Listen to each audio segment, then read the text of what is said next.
Cool Figure TV. Revolutionary salute. Revolutionary salute. Like, share, subscribe.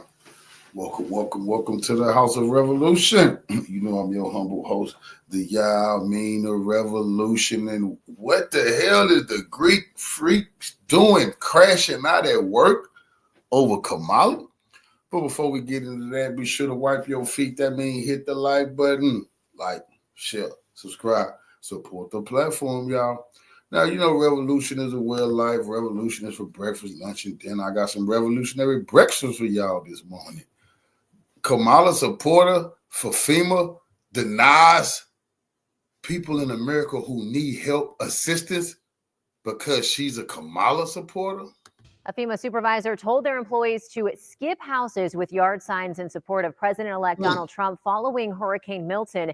Thank you for joining us tonight. I'm Riley Phillips. That information confirmed to us by FEMA in a statement. We're also learning that supervisor has been fired.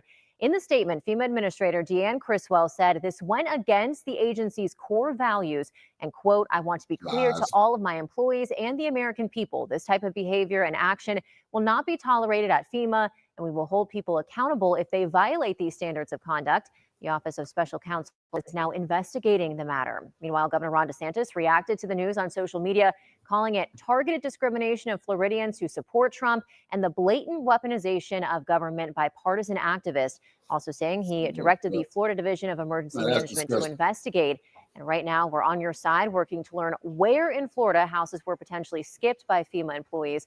We'll update you as we learn more. Now, the Boule Greek freak, black lady, we'll be seeing her face a little bit later, decided if you was a Trump supporter, you wasn't getting no damn FEMA assistance. Not from them. That's disgusting.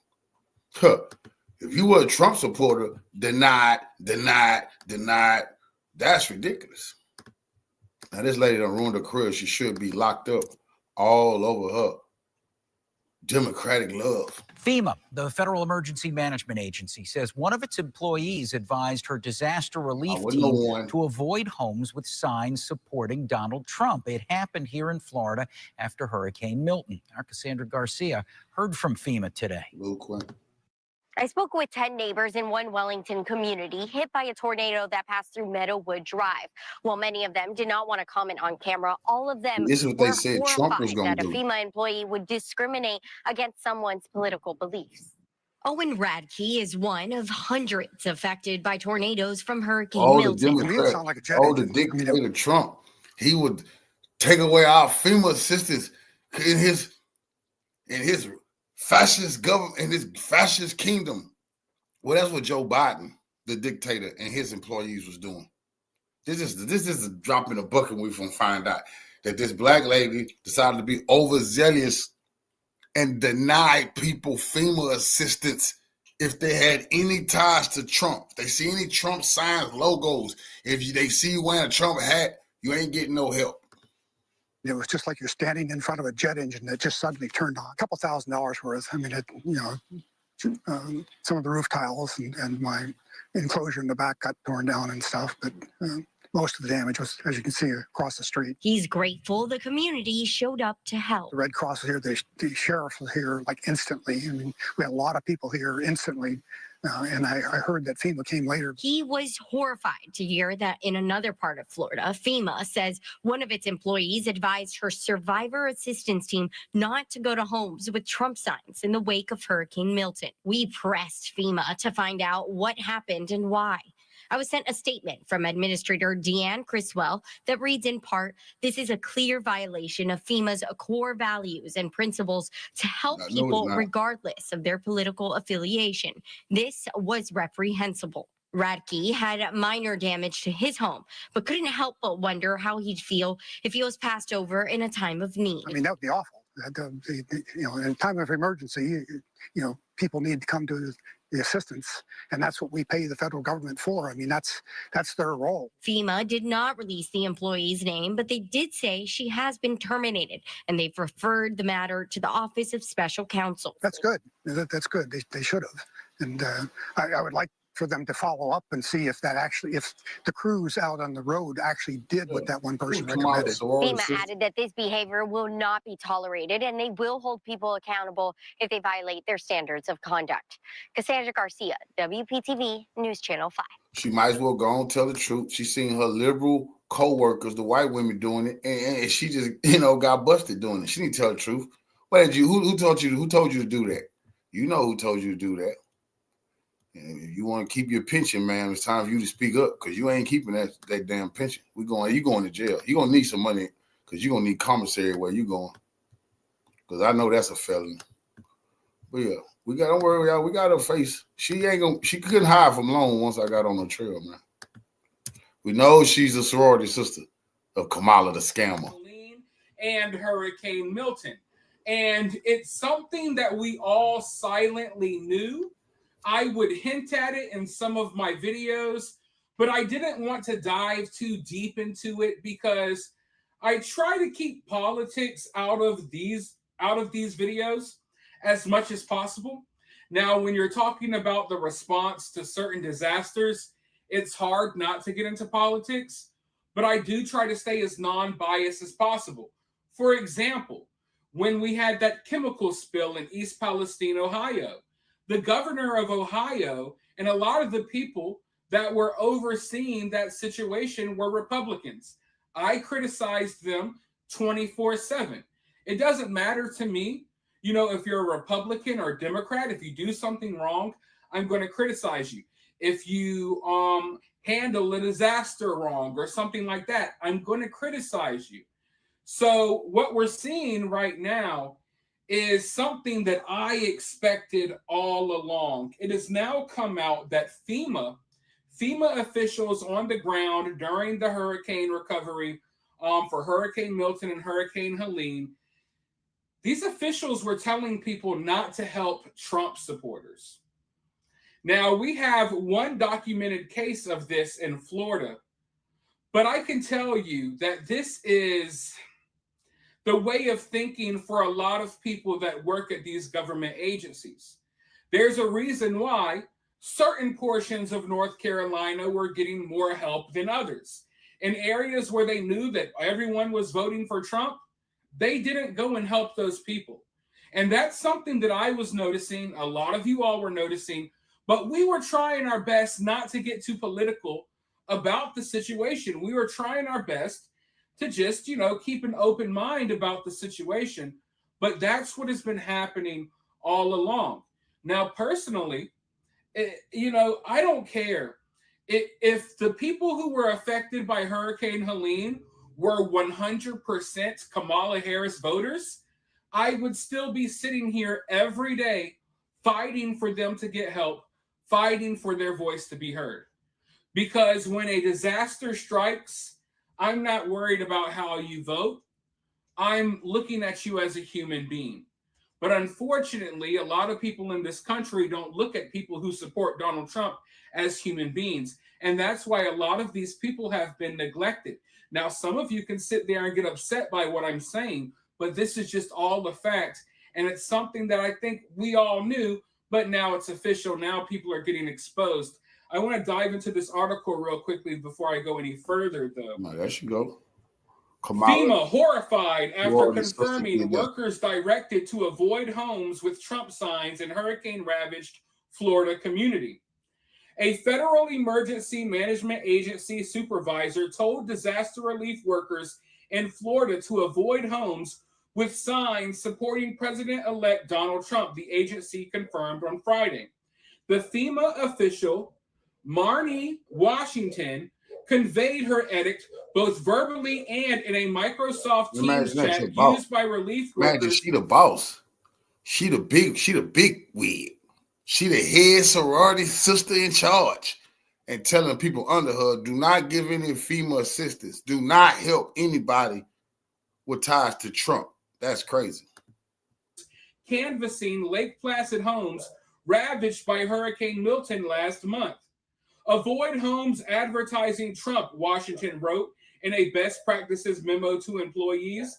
The order was the second bulletproof point in a list instructing workers not to go anywhere alone, practice de-escalation, She stay hydrated, and to follow. She put it in the memo. So they go to show you the liberal whites was down with it. She just taking the fall for them, and they probably letting her know you're going to keep your pension. Just take the fall. She put it in the memo. This wasn't something she said behind closed doors so nobody would ever find out. That's crazy. That lets you know what the culture of FEMA was. That's real talk. Follow the rules. FEMA employees told This is what they said Trump would do as a dictator. Force government agencies to bend at his will and target his enemies. FEMA worked for Kamala Harris and Joe Biden. And obviously they were showing loyalty to Joe Biden and Kamala Harris, to where they even they issued orders not to help people if you had Trump signs. Come on, man. The outlet that at least 20 homes displaying Trump signs or flags, a common sight during election season, were passed between the end of October and into November because of the order. Trump sign no entry per leadership read messages left by workers in FEMA's tracking system when homes were skipped because of the banners. By ignoring the homes, residents were denied the opportunity to sign up for federal FEMA disaster relief assistance in the wake of the Category 3 hurricane's landfall. A FEMA spokesperson confirmed that orders to bypass the homes of Trump supporters were given and said that the agency was deeply disturbed by the employees' actions. Come on, man. FEMA helps. Come on, man. This Joe Biden and Kamala America, man. They targeting, they're targeting their political enemies, man. Come on, man. This is what the fuck they're saying Trump will do. Trump ain't in office. But guess what? Your ass is targeting your political enemies. So much so a disaster happened and you used it to reward those who were voting for you and those who had ties to you. Were your political opponent, you skipped over those people needing help and it's their tax money. That's crazy. These people have lost their mind. This go to show you how the Greek freaks. This was a black woman in power who did this shit, put this shit in memos and everything, going to how much ass she was kissing at FEMA. But this go to show you the culture, what FEMA was doing. This is disgusting. All survivors, regardless of their political preference or affiliation, and we are deeply disturbed by the employees' actions. I got to stop right there. FEMA has done a horrible job at every single disaster that I've seen them involved in. And they're sitting here trying to denounce this woman, right? Like, oh my God, FEMA would never do this, you know? Oh, shame on you. No, you got caught. You got caught because you got a little too bold. Not only were you verbally telling people, you got it on documents, okay? You got it on paper, telling people to avoid Trump homes. Don't go anywhere in these Trump areas. You guys got caught. Now you're trying to put it all on the one person that got caught. No, it's the whole entire organization. This is not just happening in Florida. It's happening in North Carolina. And that's why you see a lot of people in the more blue-leaning areas of North Carolina saying, hey, what are you talking about? We got all the FEMA help we needed. We've seen FEMA and the Red Cross. Yeah, well, in the areas like the mountainous areas where they just assume that people are voting for Trump, regardless if they are or not, those people were given the middle finger. And to this day, till this day, they're still waiting to see someone. They're still waiting for help. People are still having to smuggle goods to them up a mountainside, okay, through broken roads and debris. That's what's going on right now. Still to this day, it hasn't changed. Salute, family. But now at least we got confirmation. This was something I was suspecting. Now it's been confirmed. Okay? And you can't argue with me about it. This is not up for debate. FEMA has come out and confirmed that this is what's going on. But let's go further. While we believe this is an isolated incident, we have taken measures to remove the employee from their role and are investigating the matter to prevent this from happening ever again. The employee who issued this guidance had no authority and was given no direction to tell teams to avoid these homes, and we are reaching out to the people who may have not been reached out to as a result of this incident. We are horrified that this took place and therefore have taken extreme actions to correct this situation and have ensured that the matter was addressed at all levels. Republican Florida Governor Ron DeSantis fumed over the incident on Friday, arguing that it was emblematic of the Harris-Biden administration's weaponization of government. The blatant weaponization of government by partisan activists and the federal bureaucracy is yet another reason why the Biden-Harris administration is in its final days, wrote Ron DeSantis. At my direction, the Division of Emergency Management is launching an investigation into the federal government's targeted discrimination of Floridians who support Donald Trump. New leadership is on the way in D.C., and I am optimistic that these partisan bureaucrats will be fired. The FEMA supervisor's guidance was issued after the Harris-Biden administration came under fire from Trump's Vice President-elect J.D. Vance and residents of areas affected by Hurricane Helene over the federal government's brutally slow response to the disaster. So, yeah, shout out to Ron DeSantis for calling it out. Probably the best governor in America, and I don't care how you feel about it. But that's where we're at, folks. We talked about this story for months now. We're going on months now. Weeks. Let's just call it weeks. We were talking about the devastation from Hurricane Helene for weeks on end. And we were wondering, hey, what is going on?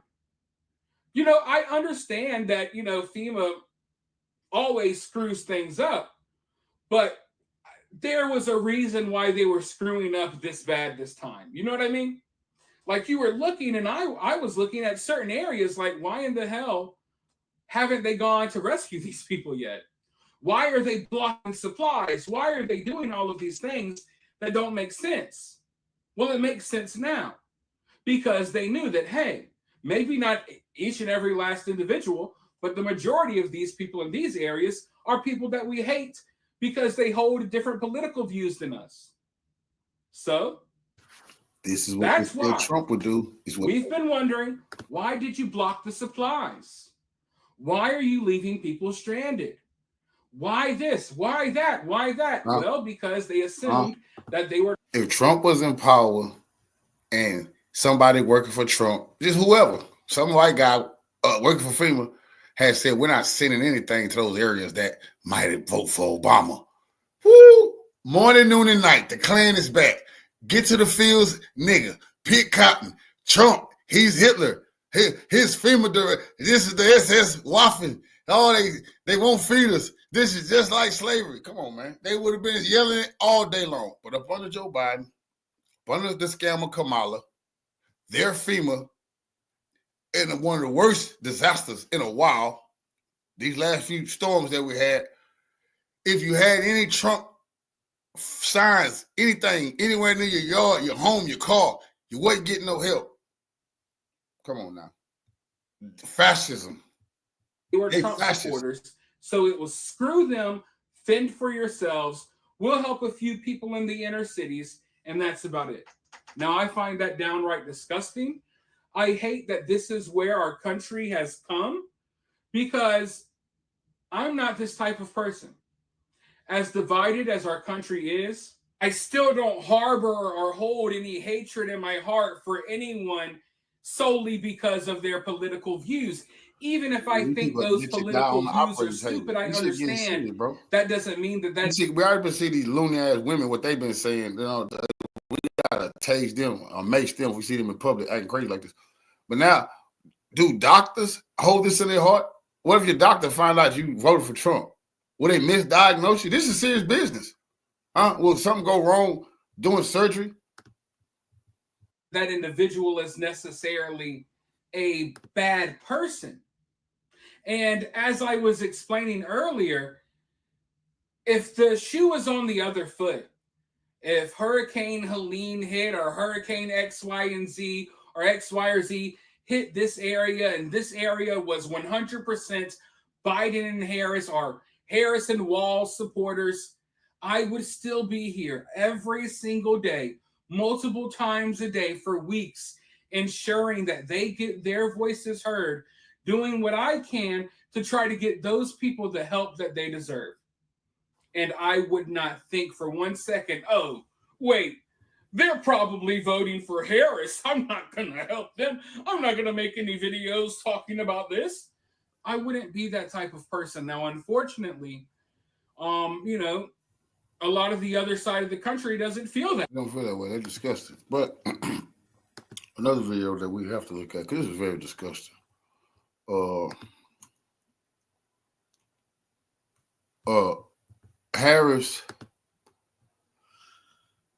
Harris Waltz, Tampon Tim, you know, her VP pick, one of their voters was caught trying to engage in some very disgusting shit. I just want y'all to see this. Then we can get back to our do the program material. Yeah, I got a show for y'all. You got a pervert here. This dude's not a pervert. He's something more than a pervert. He's got some derangement. Yeah. Some deranged he's sick. Perversion. He wants some tampons in the pores, but whatever, like that. He tries to talk his way out of this, and this dude is dumb. Why don't you just run?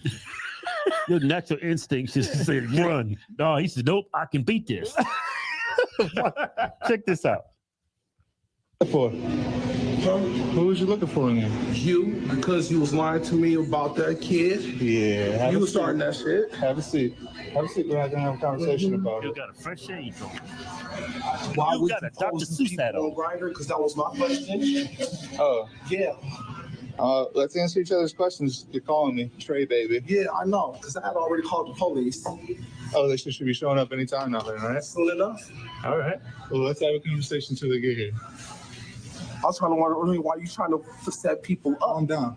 No, I'm not calming down. I'm trying to wonder why you trying to set people up. I know you trying, but you trying to set people up, and I got family and shit and other kids and stuff that use this dumb shit. Trying to meet a 13-year-old boy? No, you the one who's posing this kids, because I've been hearing people about this type of weirdo we gotta keep our eyes on. See, he thought he was just gonna he's so sad, Kamala Lawless. He thought the world was gonna be his oyster. He can go in there and bathroom he won't.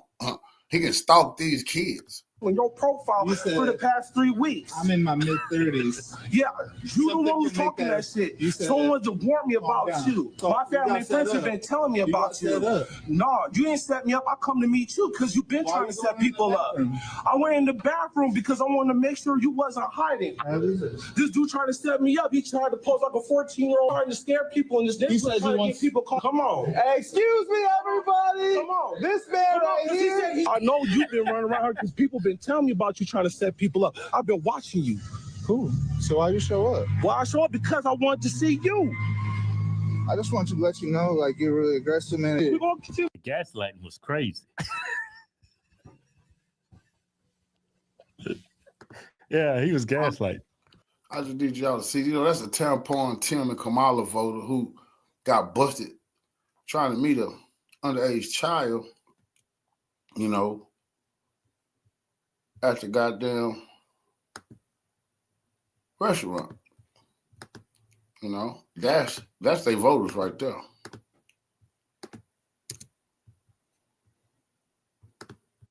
More and more information is coming out as to why a lot of brothers decided to vote for Trump in this election. And there was 2 brothers that out of the Atlanta area talked about why they did not vote for Vice President Kamala Harris. And what these brothers going to say, I want to build on that, because the Democrats really had a party destroyed, literally, in the election. Let's check this out. Kamala ain't like take no stance on nothing. Like, she wasn't clear. Like, she wasn't standing on nothing. Trump was at least standing on stuff. Like, he had clear. He told you what he was going to do, what he wanted. She was like flip-flop. Like, she wasn't standing. She wasn't standing on nothing. Like, society getting soft. Like, everything's so soft, sensitive, filtered, and all that. And then you got Trump. He gonna say what he want, like, regardless. He don't really got no filter. He gonna say what he want. As far as the right, there are a lot of young men who see themselves in the examples that they're seeing on the right. They see principled people, whether they come from the same religious or social background as they do. They see people who are about their family. On the left, you see this, notion that a family can look like anything other than a man and a woman. And there are a lot of young men who don't believe in that. Now, that was a short clip, but that clip said a mouthful. Now, the young brother, the first one, was saying that Vice President Kamala Harris wasn't standing on anything. She was flip-flopping, right? And nobody likes when somebody constantly do that. Even when they asked her about her positions on things from 2019 to now, she couldn't even answer it, right? At least, like I said before, with Trump, right, wrong, or in between, Trump going to say it and he's going to double down, he's going to triple down. Men respect that. Understand? Men do respect that. Now, the other brother was saying that when you look at the right, you don't see some of the issues that you see on the Democrats, right? And on the right, you don't see this promotion of things that are anti-traditional family. Newsflash, the majority of men in America, no matter what community they come from, they are for the traditional family, period. But let me go through some things that really turned off a lot of men with the Democrat Party. And Democrats, I know you're in shambles, right? I know you're in shambles and you're not listening. So let's hopefully this election, after y'all done spent $1 billion and y'all say Kamala's at $20 million in the red after spending $1 billion. So you $1 billion 20 in the red? That's interesting. And you lost? Oh man. So Democrats, let me tell you something. The name calling. As men, we can't be name calling too often with other men, because usually when you start name calling a man too much, he gonna see you about that. You understand? And so all of name calling, oh, this person's a racist, this person's a misogynist, oh, he's dangerous, oh, misinformation, disinformation. Y'all are the kings and queens of name calling. Y'all are. And I'm like, oh, y'all act like petulant children. Men aren't attracted to being part of no groups where people are acting like our children, name calling. And I can't even say children, because my 10-year-old don't run around here name calling. I got a 5-year-old grandson that's not running around here name calling. Okay. So you got a bunch of grown people. When you try to tell them something, everything has to be a name. You understand? Men don't like that. So men completely will get away from that. Just a name calling. Oh, this person's a racist. Okay. And if they are a racist, do you think they don't know they're racist? The newsflash, black men don't even care if somebody's racist. We don't care. Because we understand, even if another man is racist, right? He can be racist all he wants. As long as he don't come tell me nothing to disrespect me. As long as he don't do nothing to my family or harm nobody in my presence from my community, he can be all racist he wants. I can't stop that man from being racist if that's what he want to be. I can't, listen, I'm not worried about nobody else. He can be all the racist he wants. Just leave me alone, right? That's one thing y'all didn't understand. Another thing that really got y'all, and I don't know where that came from, this misandry, the hatred of men. Y'all has spewed nothing but hatred for men, and especially black men. Every time you look up, you're saying something hateful or negative about black men or men in general, or men leading the household. Michelle Obama is up here telling women to undermine the leadership of the man in the household. Do you really think men is going to say, we talking about the straight-laced alpha men, not the beta male simps that votes for y'all, okay? We talking about the straight-laced alpha males. Do you really think they will look at your party and say, you know what? I want that party to be in power because that party right there is going to undermine the male authority. You know what I'm saying? No man in his right mind would vote for that. So if y'all gonna redo your party, stop the name calling, stop the hatred of men. Another thing, y'all anti-traditional family. As you heard in this piece, that's very important to young black men, middle-aged black men, older black men, or just men in general in this country, the traditional family. Democrats, you have embraced everything except the traditional family. You have prioritized everything else is more important than the traditional family of a man and a woman together and some children. When they say the American dream, what have they said? A man, a woman, some children, and a home. Let's call it what it is. That is what people say the American dream is. And you Democrats have squandered the American dream for a lot of people. That's another reason people are mad at you. So stop being anti-traditional family and embrace the traditional family. You understand? Like you used to a long time ago. Now let's continue. You're in a party of elitists. You are completely the Hollywood elite, the music industry elite, the college elite, the boule, the fraternities, the sororities, all the elite. You're the party of the elite. Now, at one point in time, the Democrat Party, because I remember, was known as the party for the middle class, the party for the working class, right? The party for the poor people. But you have morphed yourself into the party of the elite. No one likes the elite. You sit up here prioritizing the college educated. The majority of America does not have college degrees.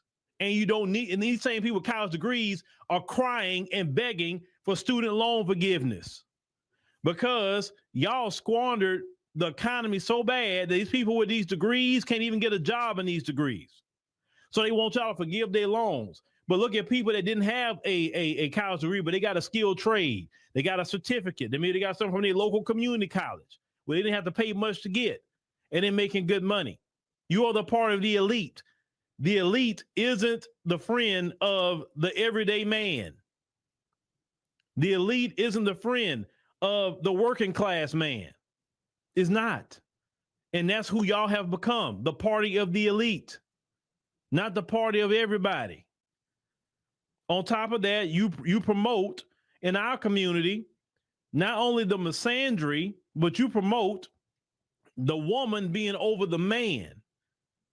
You promote division in the black family. The Democrats, you promoted that. I haven't seen Republicans promoting the division of the black family. I haven't heard them. Not one time. But every time I look up, you were sitting up here making sure to try to undermine the relationship with black men and black women, especially in our family relationships. You knew exactly what you were doing. And black men in particular has had enough of what you've been doing. They've had enough. Now, you got some beta male simps that will still go along with it. But we talking about the rank and file black man that you need to carry a party or be a part of something. That's the men you want, not the beta male simps. Y'all don't even respect them, right? And black men have had enough of that. You are pro-immigration. You're bringing men from all over the world and putting them in the communities and neighborhoods where men right here in America need jobs. You're giving resources to all these different men that came across that border, but you got black men that can't get no resources. Black men can't get job fairs. American men can't get one. But you can make sure to do all this for another group of men. And then the killing part about it, you bring groups of men in here off of our fight, our struggle as a black community, and you prioritize those men and women over even black women. And those women come over here within 1-2 years, get a whole home. Black women have been fighting to get a home ever since they've been here. Some of them. I looked at that as a slap in the face. I never get that story out of Chicago. You have this family come from Venezuela, been here 2 years, and already got a home. And yet you got black families, man and woman together, still renting. Within 2 years, they got a home because y'all made sure of it, Democrats. Y'all made sure of it. This is why a lot of black people say, yeah, let me go vote for Trump because I'm sick of this crap. Bring on the mass deportation. That's what a lot of black people are saying.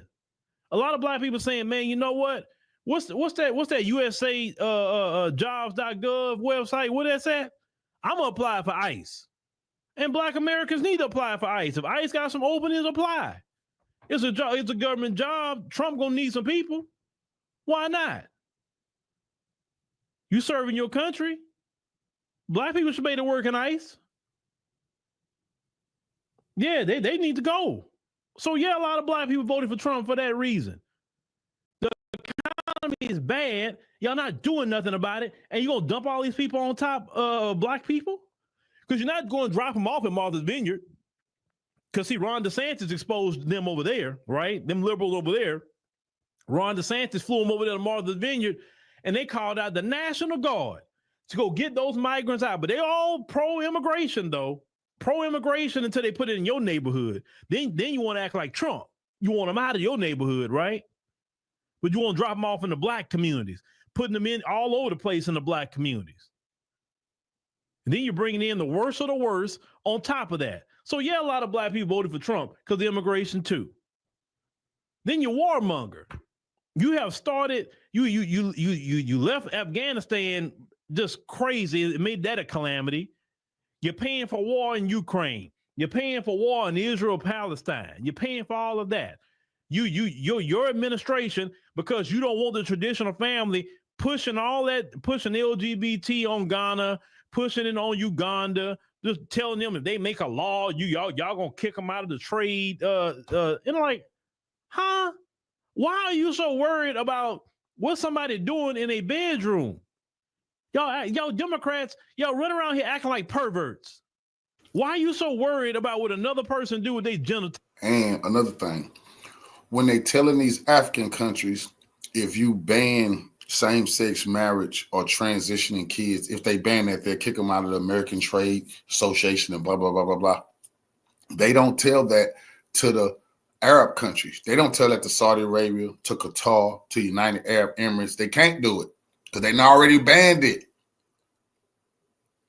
But they would tell the Muslim countries, oh, no, the Arabs, oh, no, it's part of their culture. They don't, what the hell is part of the African culture too?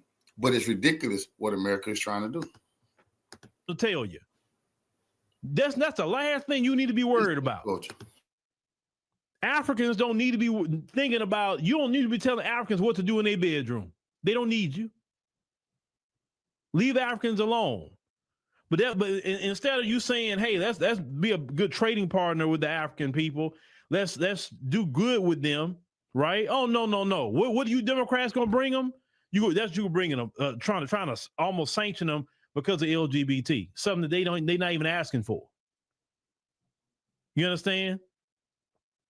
You've created calamity all in the African continent ever since Biden and Democrats got in there. When Trump was in office, that wasn't like that.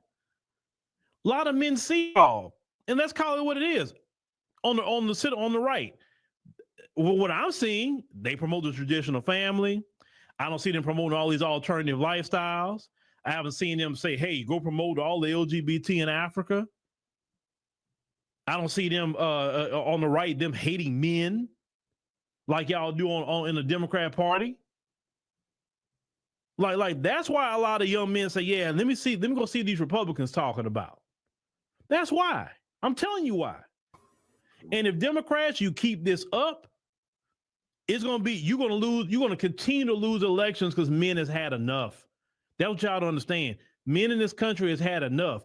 Then instead of you accepting it, you're sitting up here getting mad at Latinos. Let's talk about that. You're mad at Latinos because Latinos didn't want what you were selling. And some of y'all has came out very nasty toward Latinos, right? Because they racist. And I told y'all. And they can't hide it. With Latino culture, all that what y'all promoting, they ain't going to be a part of that.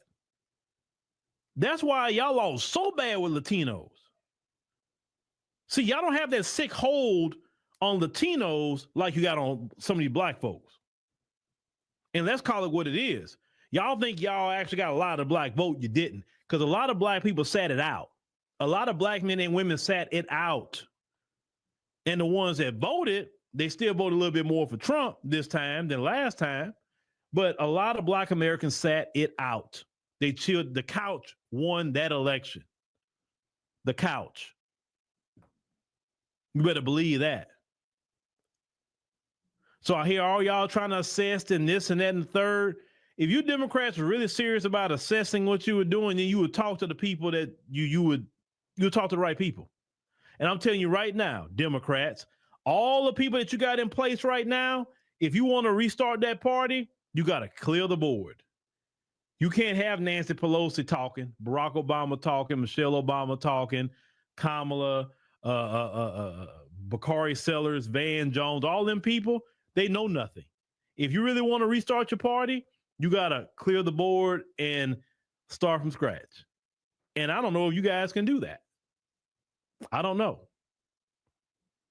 But the Barack Obama brand of Democrats will keep y'all losing. Because trust me, I'm old enough to remember what you see today is Barack Obama's iteration on the Democrat Party. You understand?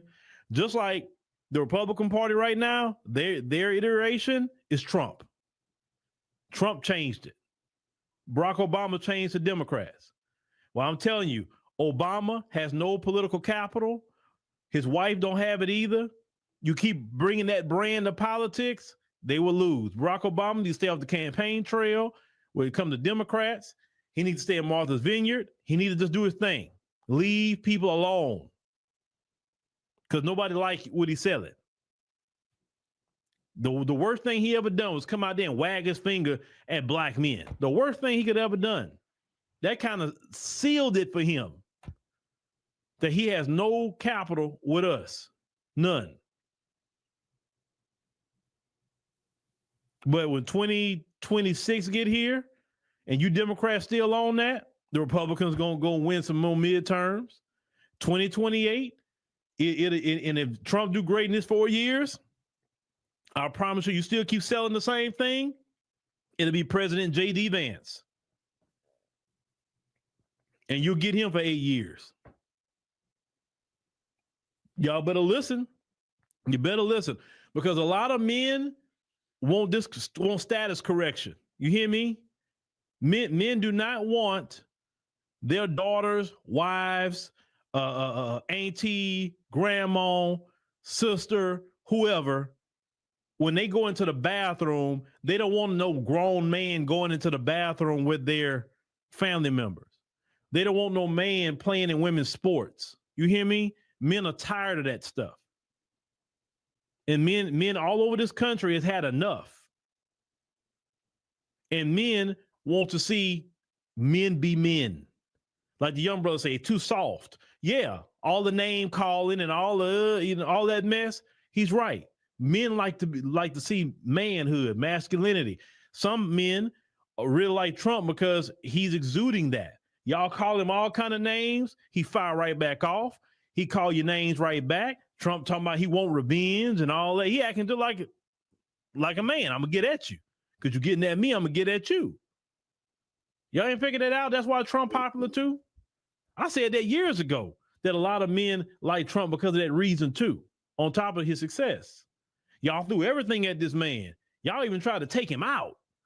And he still kept saying, even at that moment, he said, fight, fight, fight. Like, bro, all you could do is respect him at that point. You say, bro, I respect Trump, man. That's the kind of guy you want.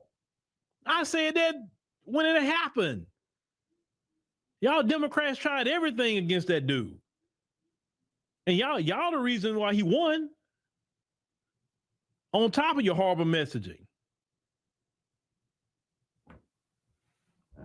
So Democrats, if you want to keep losing, keep on.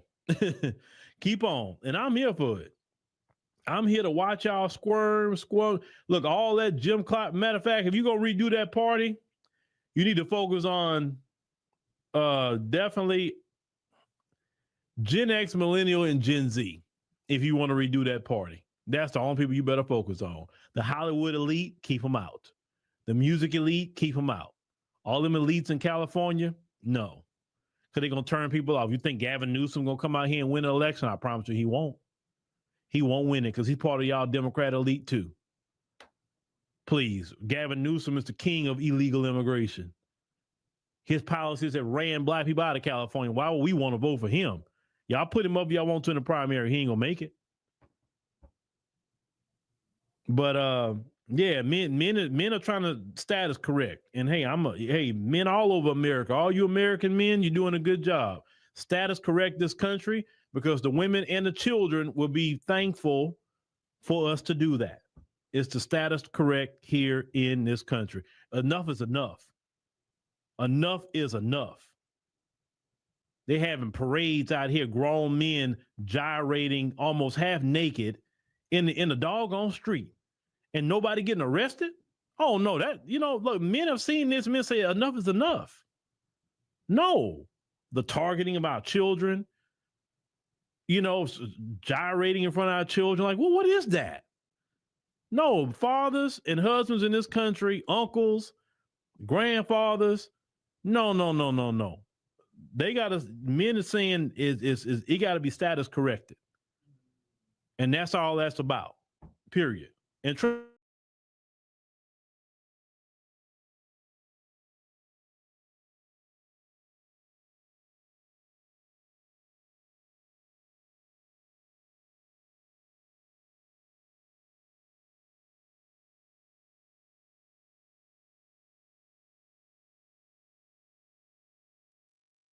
Anton from AntonDaniels.com. I appreciate you guys for continuing to rock with me. The Democratic Party is practically over. I mean, it's so much in shambles. You've seen what happened this previous election. The whole country was practically red. And the only reason that they even got California and Illinois and New York and Colorado, which all of these places are places where it's Democratic strongholds and that they had a lot of migrant crisis and things like that, is because in those urban communities, those are the places that's under duress the most. And so if you see what's happening in Chicago in particular, and them facing a $942 million budget deficit, trying to put the pieces together, raising the property taxes, people is getting pushed out of their homes, all of this dumb stuff that's happening, it's a reflection of what's happening at the Democratic Party at the top, right? And so I always tell people that participating in the national election is more important than participating in a local election. But in order to participate in a local election, you pretty much got to participate in the national election, right? Because there's other things on there. There's judges and millages and, different. And for some people, there's mayoral races. You've seen what happened in London Breed over in San Francisco. But neither here nor there.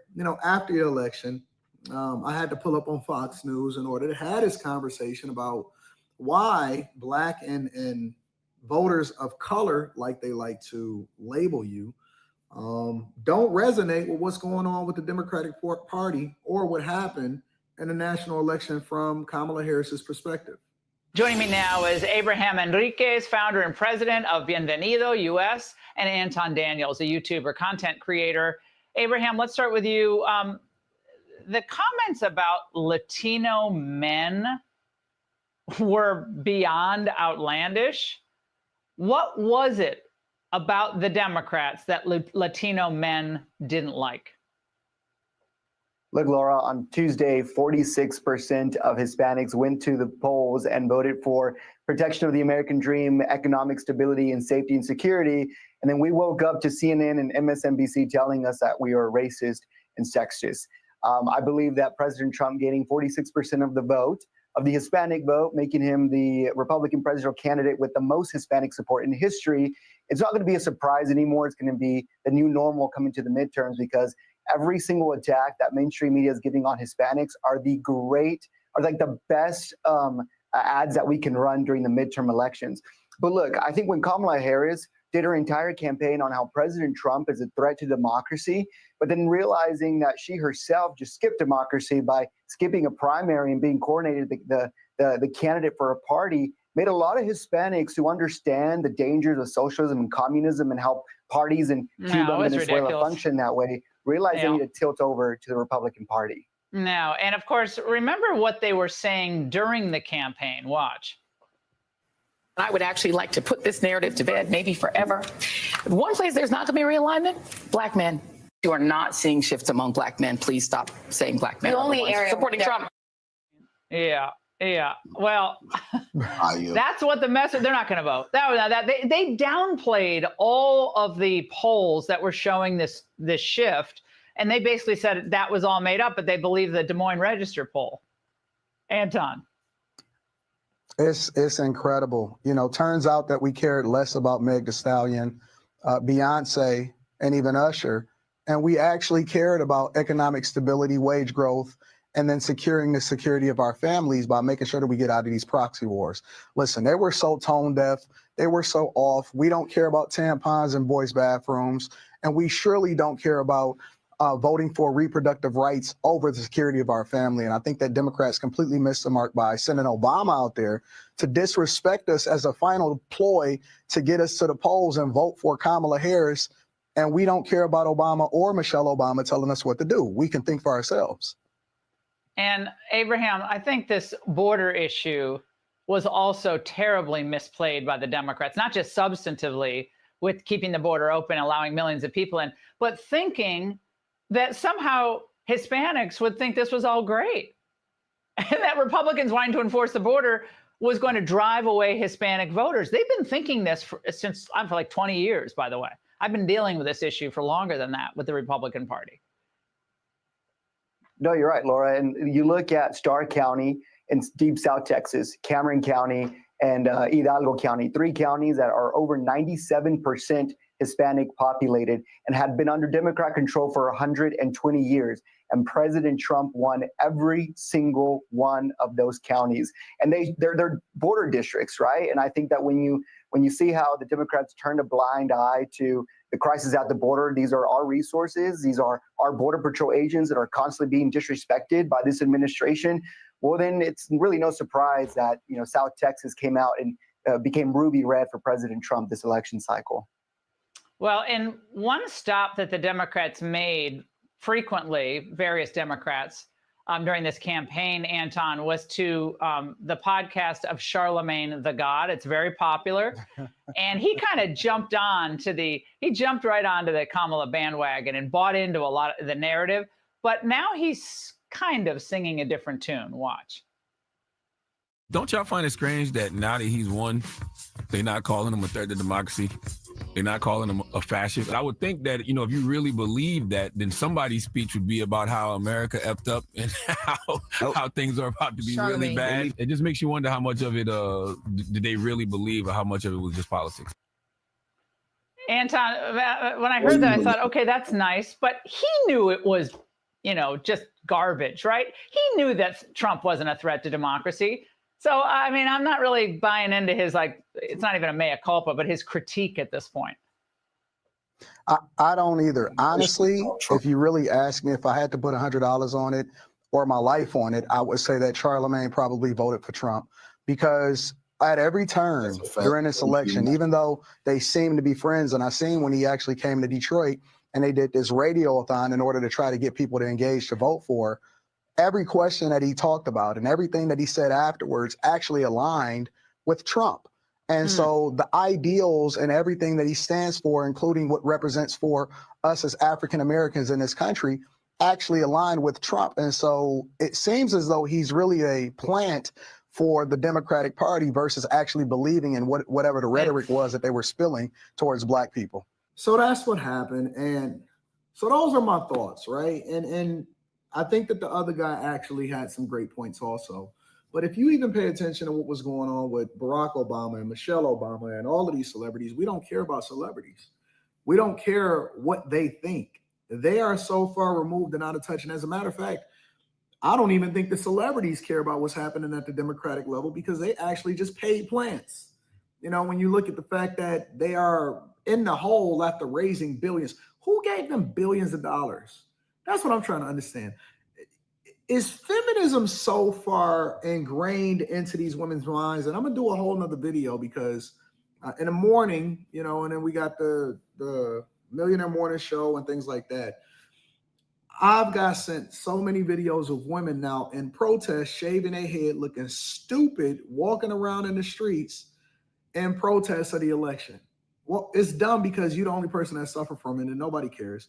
Number two, so you think that we're supposed to completely remove ourselves from having an election, and it only matters what you think. It doesn't matter what the general population is. Y'all need to read the room, or just leave. Just leave. Listen, I heard they got universal health care over in Canada. They got really high taxes. It's more socialist over there. Y'all can go over there, have a good time, be with each other, scissor kick and all of that, and just participate in your own lives.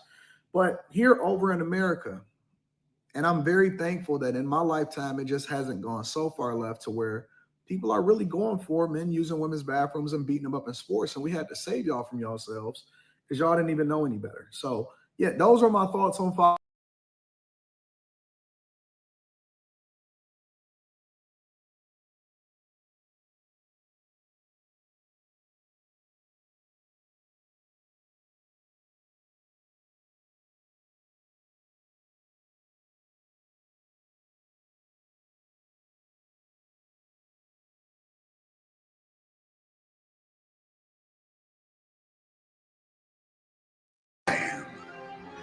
inevitable.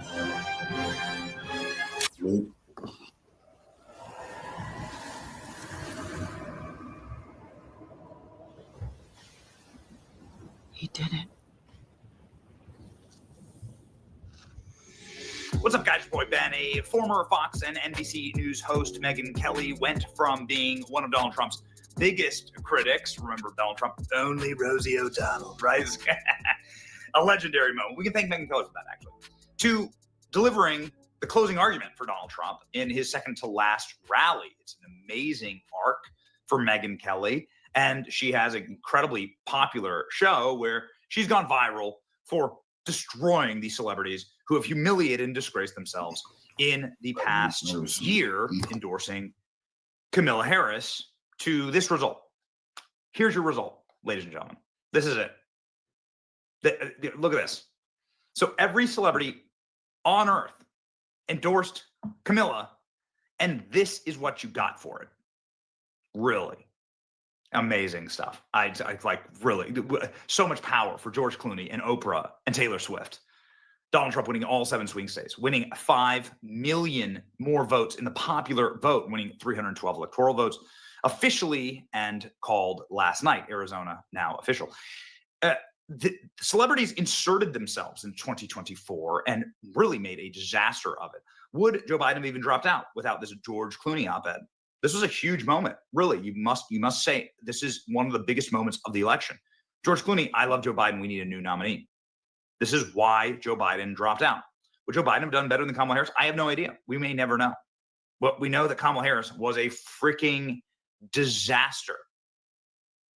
They replaced Joe Biden. It must be said, they replaced Joe Biden with somebody who, at the very least, was a spiraling drunk. Listen. We debate it out. Have good, vigorous debates. Have a good fight over policy. That's good for democracy. She's like slurring, okay?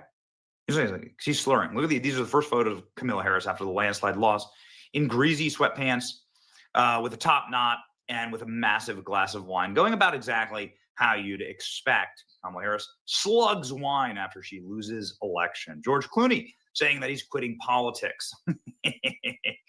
What a great result. What an incredible result. Hopefully they all do this. We've said this before. I am done with the celebrity endorsement. I am finished with it. And so is Megyn Kelly. Megyn Kelly with a blistering takedown of all of these celebrities that endorsed Kamala Harris and the disgrace that they brought upon themselves and their career. Whew, so good. Hope you enjoy here. One of the big losers, the celeb crowd. We touched on this yesterday. Beyonce, loser. Oprah, huge loser. J-Lo, you matter. Pfft, loser. No one cares what you think. If you want to talk to me about what it is you're doing to your skin, I'm all in. Go on. You got my full attention. If you want to tell me who to vote for or what's happening with the economy or immigration, please sit down. No one cares. We would like to know what happened between you and Ben Affleck, what happened between you and P. Diddy, exactly what you're doing to your butt, and how you keep your skin so glowy. That will end the list of things we care about J-Lo's opinion on. Taylor Swift, sorry, you effed around and found out. You do not have unlimited influence. The young girls love you because you sing songs about men who break up with you, and they can all relate to that. No one gives two shits about your political opinion, so you should take it and stuff it. That could be your next song. Stuff it. That's what the American electorate told me. We could play it on Thanksgiving as we do that to our turkeys. They will remind us of you and your political opinions. Julia Roberts, who outed herself not only as a leftist, which we knew, but as somebody who, and by the way, she's also a husband stealer. She stole the husband that she has right now in a reported affair. So, okay, maybe don't be the voice of the ad in which we talk about women betraying their husbands by injecting deceit into the marital relationship, because in the leftist view, marriages are not about honesty and talking about one's differences and agreeing to disagree on certain dicey issues, but they're about lying if you cannot persuade your spouse to believe as you do. And they believe this so strongly, you put it in an ad and ran it everywhere. The ad also portrayed Republicans as unattractive, bumpkiny, backward losers. And as it turns out, that's what even the sitting president of the United States thinks about them, that they're garbage. The possible next vice president, at least as of last week, Tim Walz, thinks they're Nazis. So she does speak for a large collective, and that collective has done this to her. I'm giving the bird to my listening audience. So Julia Roberts, yet another big loser, and her pal George Clooney, who did something similar for another ad, same. You got Joe Biden out. How'd it work out for you? How'd that go? Maybe you should have said something a little earlier, like when you attended that fundraiser and you and your buddies at Pod Save America saw he was totally incompetent and non-compos mentis, and you all STFU to try to save his political fortunes. Meanwhile, it was tick-tock, tick-tock. The clock was ticking. You blew it, and only when it was too obvious to deny did you say anything. So you too are a big loser, sir. Hope your billions are keeping you happy today, bringing you comfort. That brings me to the Lincoln Project. I mean, I might have to move them above Liz Cheney. I think I would, but they had no standing to lose. So I don't know. When you start off a bottom feeder and then you remain a bottom feeder, I don't know. Can you go from like catfish to crab? I'm going to have to consult an oceanologist to find out, like, how does it work at the bottom of the ocean with the true bottom feeders? Those predictions are worth about the same as Ann Seltzer of the Des Moines Register, whose career is in tatters today. These guys should never be listened to about anything ever again. And it was not just Rick Wilson, who, by the way, is also part of that infamous Don Lemon clip with these Republicans with their maps. Okay, the hateful person. George Conway in The Atlantic. America did this to itself. This is his post-election rage. The man elected president last night is a depraved and brazen pathological liar, a shameless con man, a sociopathic criminal, a man who has no moral or social conscience, empathy, or remorse. He has no respect for the Constitution and the laws he will swear to uphold. And on top of all that, he exhibits emotional and cognitive deficiencies that seem to be intensifying.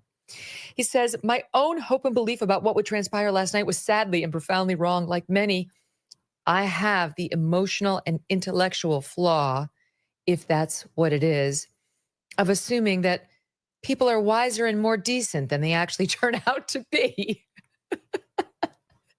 I feel chastened, distraught about my apparently naive view of human nature. You see, that is the problem with the guys of the Lincoln Project. They overestimated us. They thought we were all smarter and more decent, and they've been reminded that we are dumb and disgusting and unethical. Okay, that's good luck winning the next election. It's not going to work out so well for you, George and Rick. Spicy in a way that only Megyn Kelly can be. Ladies and gentlemen, subscribe to her channel as well. And man, the gloating and glorious touchdown dances, may they continue forever.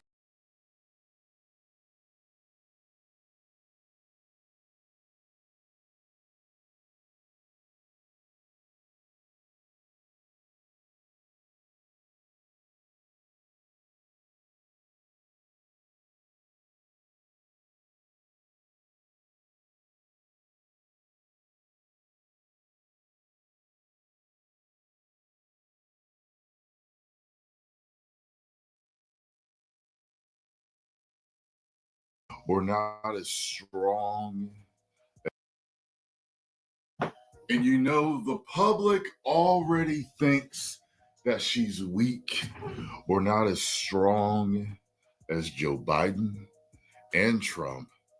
And you want to further weaken her in the eyes of the people by handing the presidency to her. First of all, when I first heard this idea, I thought, how belittling.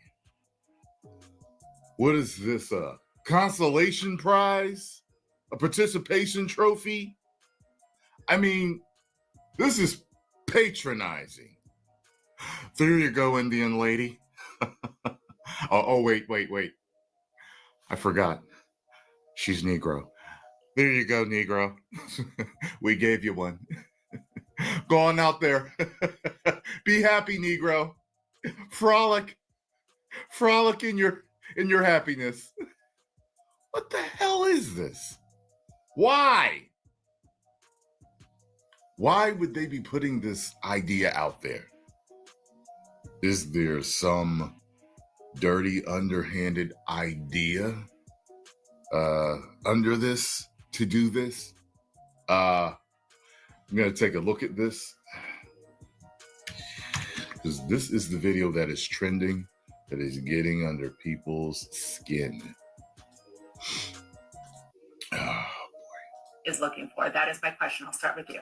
Joe Biden's been a phenomenal president. He's lived up to so many of the promises he's made. There's one promise left that he could fulfill, being a transitional figure. He could resign the presidency in the next 30 days, make Kamala Harris the president of the United States. Whoa. He would absolve from being able to having to oversee the January 6th transition, right, of her own defeat. And it would make sure that it would dominate the news at a point where Democrats have to learn drama and transparency and doing things that the public want to see is the time. This is the moment. This sounds so weak to me. So Hail Mary-ish. This is who would even want the presidency in this manner. Good God, man. For us to change the entire See, no man especially would ever do this. Like, men totally understand this. But I know women understand this too. If there's a fire of competition in you, there's no way you would want to hand it to you like this. Perspective of how Democrats. Okay, this is now jumped from an. This is the Hollywood Hogan, Kevin Nash, poke of death. That's what this is. Internet meme to a Sunday morning show. Jamal's on your right. Congratulations. Season of House of Cards. I thought you were going to say, what about the Supreme Court? That's also out there. Well, the Supreme Court might happen. I don't know if it will, but I think this is something that is looking for. That is my question. I'll start. Get the hell out of here, man. This is so stupid. So stupid. I have no idea. Oh, my God. Let me see here. The post I have here is by Colin Rugg. And he wrote, CNN Scott's Jennings starts laughing after Harris advisor Jamal Simmons calls on President Biden to make Kamala Harris the 47th president of the United States. Terrible idea. All the Trump 45 to 47 hats are already made. There's one promise left that he could fulfill, being a transitional figure. He could resign the presidency in the next 30 days, making Kamala Harris the president of the United States. Man, this is terrible. This is so terrible. Post your comments down below. Let me know what you think about this.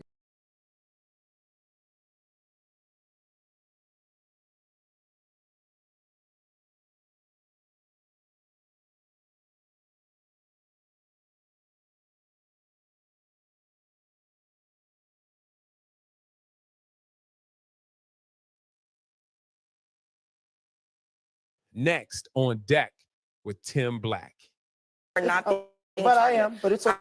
I'm specifically saying that I know that you are not intending to be transphobic. He should know that I'm not. He wants to say, I think there are a lot of families out there who don't believe boys should play girls' sports. They're not boys. I'm not going to listen to transphobia at this table. I am not going to listen to you call a trans girl a boy. You don't allow me to finish my explanation. When you use a word that's a slur, I'm going to interrupt. That's not how it is. Jay, they're not boys. They're not boys. They're not playing girls softball. I'm not going to sit there and reset for a second because, look, this is a really heated issue, right? And Sharmichael, I know you. I know that you understand that people have different views on this. I think out of respect for Jay, let's try to talk about this in a way that is respectful. How can you win an election if you don't understand that how America talks? Sharmichael's he's not a slanderous guy. He's not an unhinged. He doesn't get, crazy. I never seen this guy jump out the gym on anything. He didn't jump out the gym here. I told y'all 1 second they're telling us we're misogynistic, we don't respect women. I just said this, and then the next moment they're saying a man can be a woman. The most disrespectful thing you can tell a woman is that a man can be them. They should feel very disrespected. These people are delusional. One minute you're saying we don't respect women, we misogynistic. The next minute you're saying any hairy, bald man could be a woman. He's trying to make a point that this type of messaging is part of the reason you lost. But you got a bunch of defensive Democrats sitting around the table wanting to be butthurt about words. Well, what about the politics? What about the American citizens who agree with him? This is how they feel. He's explaining what they think, what's going on, and why the outcome was what it was, which is crazy to begin with. I mean, CNN is basically the Clinton News Network. Now it became the KNN, which is the Kamala News Network, over the last couple of months. But it's still stuck on stupid, and it's still biased as hell. And the bottom line is they are corrupt and in it for the tank for the Democratic Party. Now they're going to try to pivot back a little bit. But no one's given Abby Phillip the menu or the memo telling her, hey, you need to calm down, come up off your high horse. What you doing up on that nag? Yeah, because real people talk like this. This is what they talk like. It doesn't mean they don't like somebody, disrespect somebody. This is a conversation. Let's let him explain what he means. Okay, so let me rephrase this since I'm being targeted here. I don't. Just to be clear, you are not being. But I am. But it's. Revolutionary salute to our Queen Shane G for the donation to the war chest. Revolution is a way of life. Absolutely appreciate the love, Queen. Salute. She say salute, court figure. Salute to you, Queen. Revolution is a way of life. Salute. I'm specifically saying that I know that you are not intending to be transphobic. He should know that I'm not. But he wants to sit here and bloviate. But I want you to using a phrase. I want to give you an opportunity. So the way regular people interpret it, that's not regular people. It is regular people. I'm tired of this. It is regular people. Okay? They have driven a wedge between everyone on language. No one is saying anything negative about these people. But we're saying if you are born a guy, you can't go play with girls in a organized sport where you are going to dominate and destroy them based on genetics and other stuff.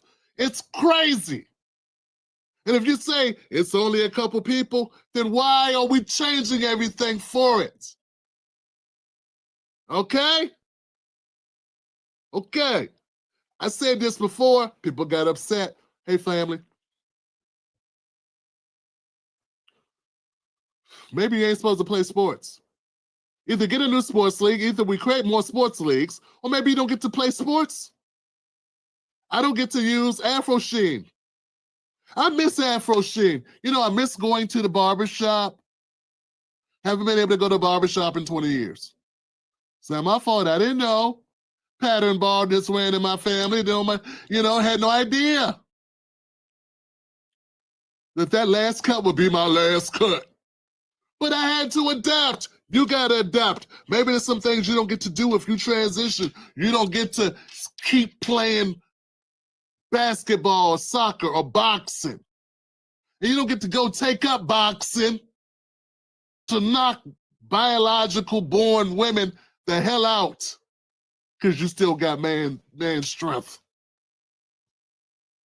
or velocity on your punches. But this guy can't understand that. And you know he understands. He understands exactly what Shermichael was trying to say.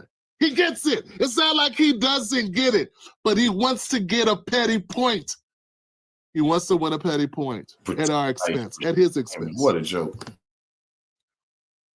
Once again, Shermichael, nice guy. Calm, you know what I'm saying? Respectable. All the things I'm not.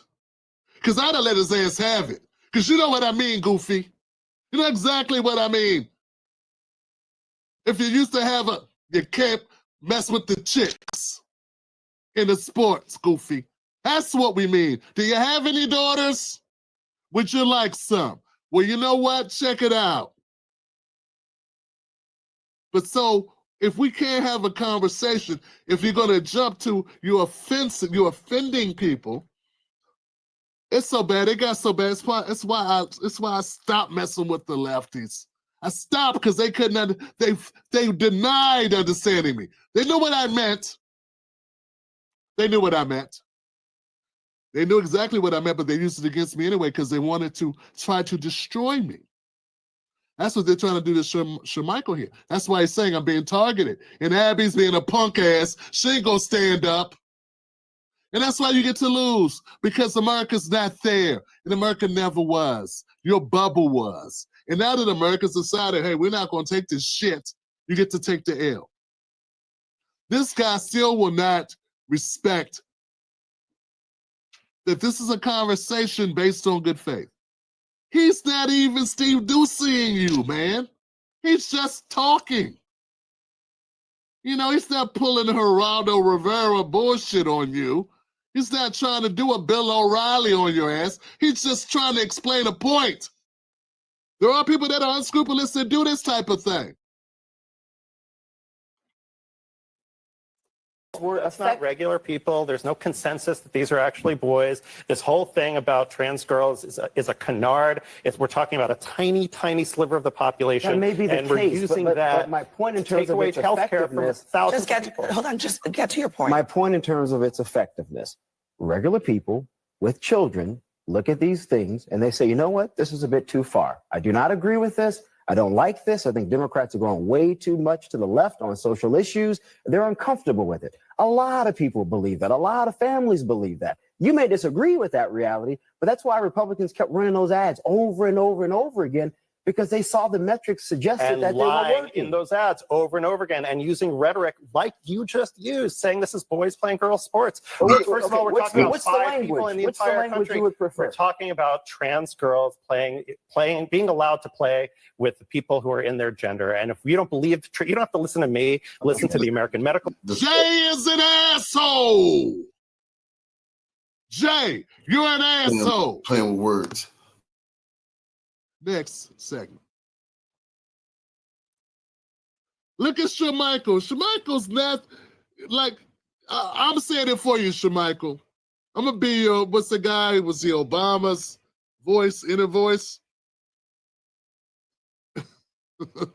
Shut your ass up, Jay. Shut up. Go play in traffic. You know what I'm talking about, son. You know what I mean, son.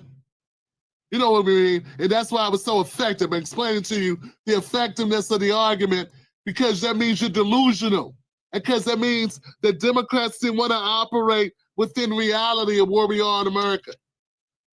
It's sort of like the fact that when we throw stuff in a recycle bin, it goes into a landfill. A lot of people don't know that. I've learned that recently. That all of the work that we put in to try to recycle defeats the purpose of recycling. Did you know that? There's been a lie that recycling actually works. It doesn't. But it makes you feel like you're doing something. Well, then what's all this nonsense about then, about the pronouns and all this stuff? If at the end of the day, Johnson, it's not that many people that are affected, so when you cape for it, you're not really helping that many people by doing it. But what you are successfully doing is driving a humongous wedge. You know how big the wedge is? The wedge is the difference in votes between Trump and Kamala. That's how big the wedge is that you're driving. That's why it was so effective. Because the Democrats are stuck on stupid, and people are not on that. Okay. Hit the like button, guys, if you find that segment interesting. I thought it was interesting. I think we did a pretty good job on that one. Hit the like button, guys. We're trying to hit the goal of 700 likes. Trying to stick it to the people in the algorithm so they know, hey, send people to the Tim Black Show. It's an interesting show. Maybe you can check it out. He said stuff most people don't say. Next topic.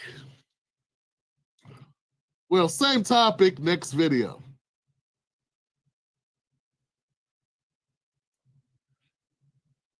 The ass kicking.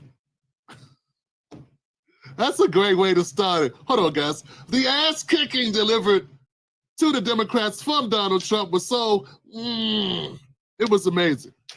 But yeah, of course, some people don't understand the true ramifications of Sir butt kicking.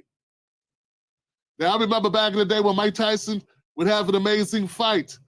You didn't want to go to the bathroom during the first round because you could come back like I did and find out the fight's over. Because that's how good Mike Tyson was. I'm not going to say Trump beat her that bad, but it was close. Someone did call CPS. Here goes some details about how bad it was, and the Democrats are still being delusional. Still being delusional.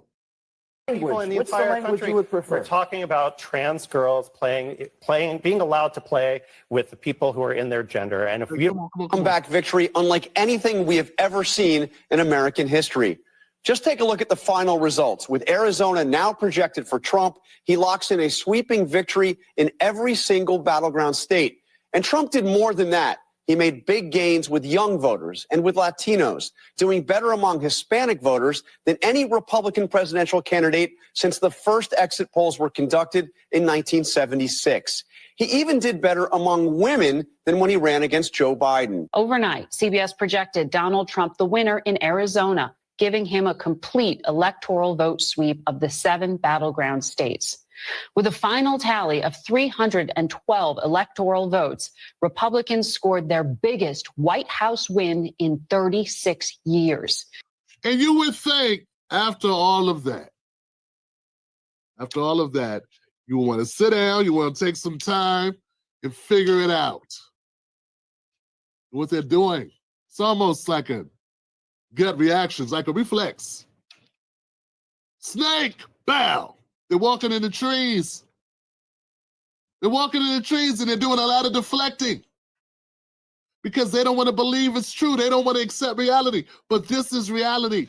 Trump crushed this. But that's not the point is why. That's the point we want to get to. Once again, I'm very happy they got crushed because I believe the Democratic Party is too big. I think the crazy left, whatever you want to call it, there are people that I don't think mean well, that don't want to listen to like reality. Then there are people who just want left policies. I'm not talking about you guys. If you think people deserve health care, I'm with you. If you think that we shouldn't have to pay for college, like all those countries that we support, that we send money to, I'm with you. When we start getting into all these social issues, when you lose your minds, I'm not with that. I think we need more parties. We should have more than one party that's connected by the hip. That's what I believe. And I believe one of the ways you get there is through the rotting corpse of the Democratic Party. Yeah. I believe that's the only way you get it done. Republicans will also control the Senate with at least 52 seats, and there are 2 races that have not yet been called by CBS News. Scott, what if you were put another hat on for a second? If you were going to talk to Democrats from your perspective, and go easy, but what would you pick out and advise them? Where did it go wrong? Well, I think the Democratic Party, in the eyes of a lot of working class voters, in the eyes of a lot of men who overwhelmingly turned out for Trump in this election, kind of view the Democratic Party as a professional fainting society. You know, I mean, we're offended by everything. We don't, have our eye on the real ball here, which is people being. You just saw it. It's exactly what I just showed us. Scott's absolutely right. I didn't know who Scott was until this election. I don't know if I've ever seen him before, but he's right about this. This election, I met this guy on tape only, and I gotta say, I agree with like 99% of what he reports. We just saw a perfect demonstration of the fainting Democrats. Crushing the economy, or we don't have our eye on the border. We don't have our eye on the world chaos. What we have our eye on is running around scolding everyone and being offended by everyone. I mean, that's no way to run a political party and then be surprised when average, everyday working people turn out against you. So if I were the Democrats, I mean, it's a time for soul searching. I feel for Brother Van a little because, the Republicans have been there too. But the reality is you just have to ask yourself a couple of questions. Who are we and who do we stand for? What do we represent? What are our actual values? And I think if they asked themselves those questions and answered them honestly, they'd find out that the only people they really stand for are very wealthy people who were not as crushed by inflation, people who have college degrees, who live in and around college campuses and in urban areas. That's it. That's pretty much what the Democratic Party has been reduced to. What do you say, man? It's not true. Hey, listen, I think the Republicans have done a brilliant job of framing us that way, and I think we've helped them a lot, because a lot of the stuff that we say does fall into the pity party, crybaby society stuff. I think that's right. But the tragedy to me is that what Joe Biden and Kamala Harris actually did and what they're promising to do really was responding to working class needs. A lot of stuff in the Inflation Reduction Act was really trying to help ordinary people. They ran on a campaign to try to get $6,000 to everybody's having a new baby, $25,000 if people want to have a house, to help small businesses. There was an agenda there, but we did not do a good job of talking about it. The crybabies took up all the airspace, and then they built a machine. Don't forget, the Republicans built a machine online to magnify our mistakes and to mask their failures. And what we did was run a bunch of crappy ads that everybody hated and spend $1 billion doing it. So there is a core there that is good, but we dropped the ball in the parking lot. We thought we were on the football field. We weren't even on the football field. We were in the parking lot, and we got to look in the mirror. When I listen to Van Jones make a comment like that, even though it's spot on, I'm worried because Van Jones is so full of it, man. 1 minute he says something that shows his brain is working, and then he'll say something that doesn't make any sense, and he'll go on his thing, and that's like the back and forth of Van Jones. It makes me a little queasy, bro. Like, what are you trying to accomplish? Maybe it's the way you got to operate in order to be a $100 million heir. $100 million heir. I don't even know how to say it. 100 millionaire? I don't know. To have all that damn money you got. Maybe that's the method to the madness.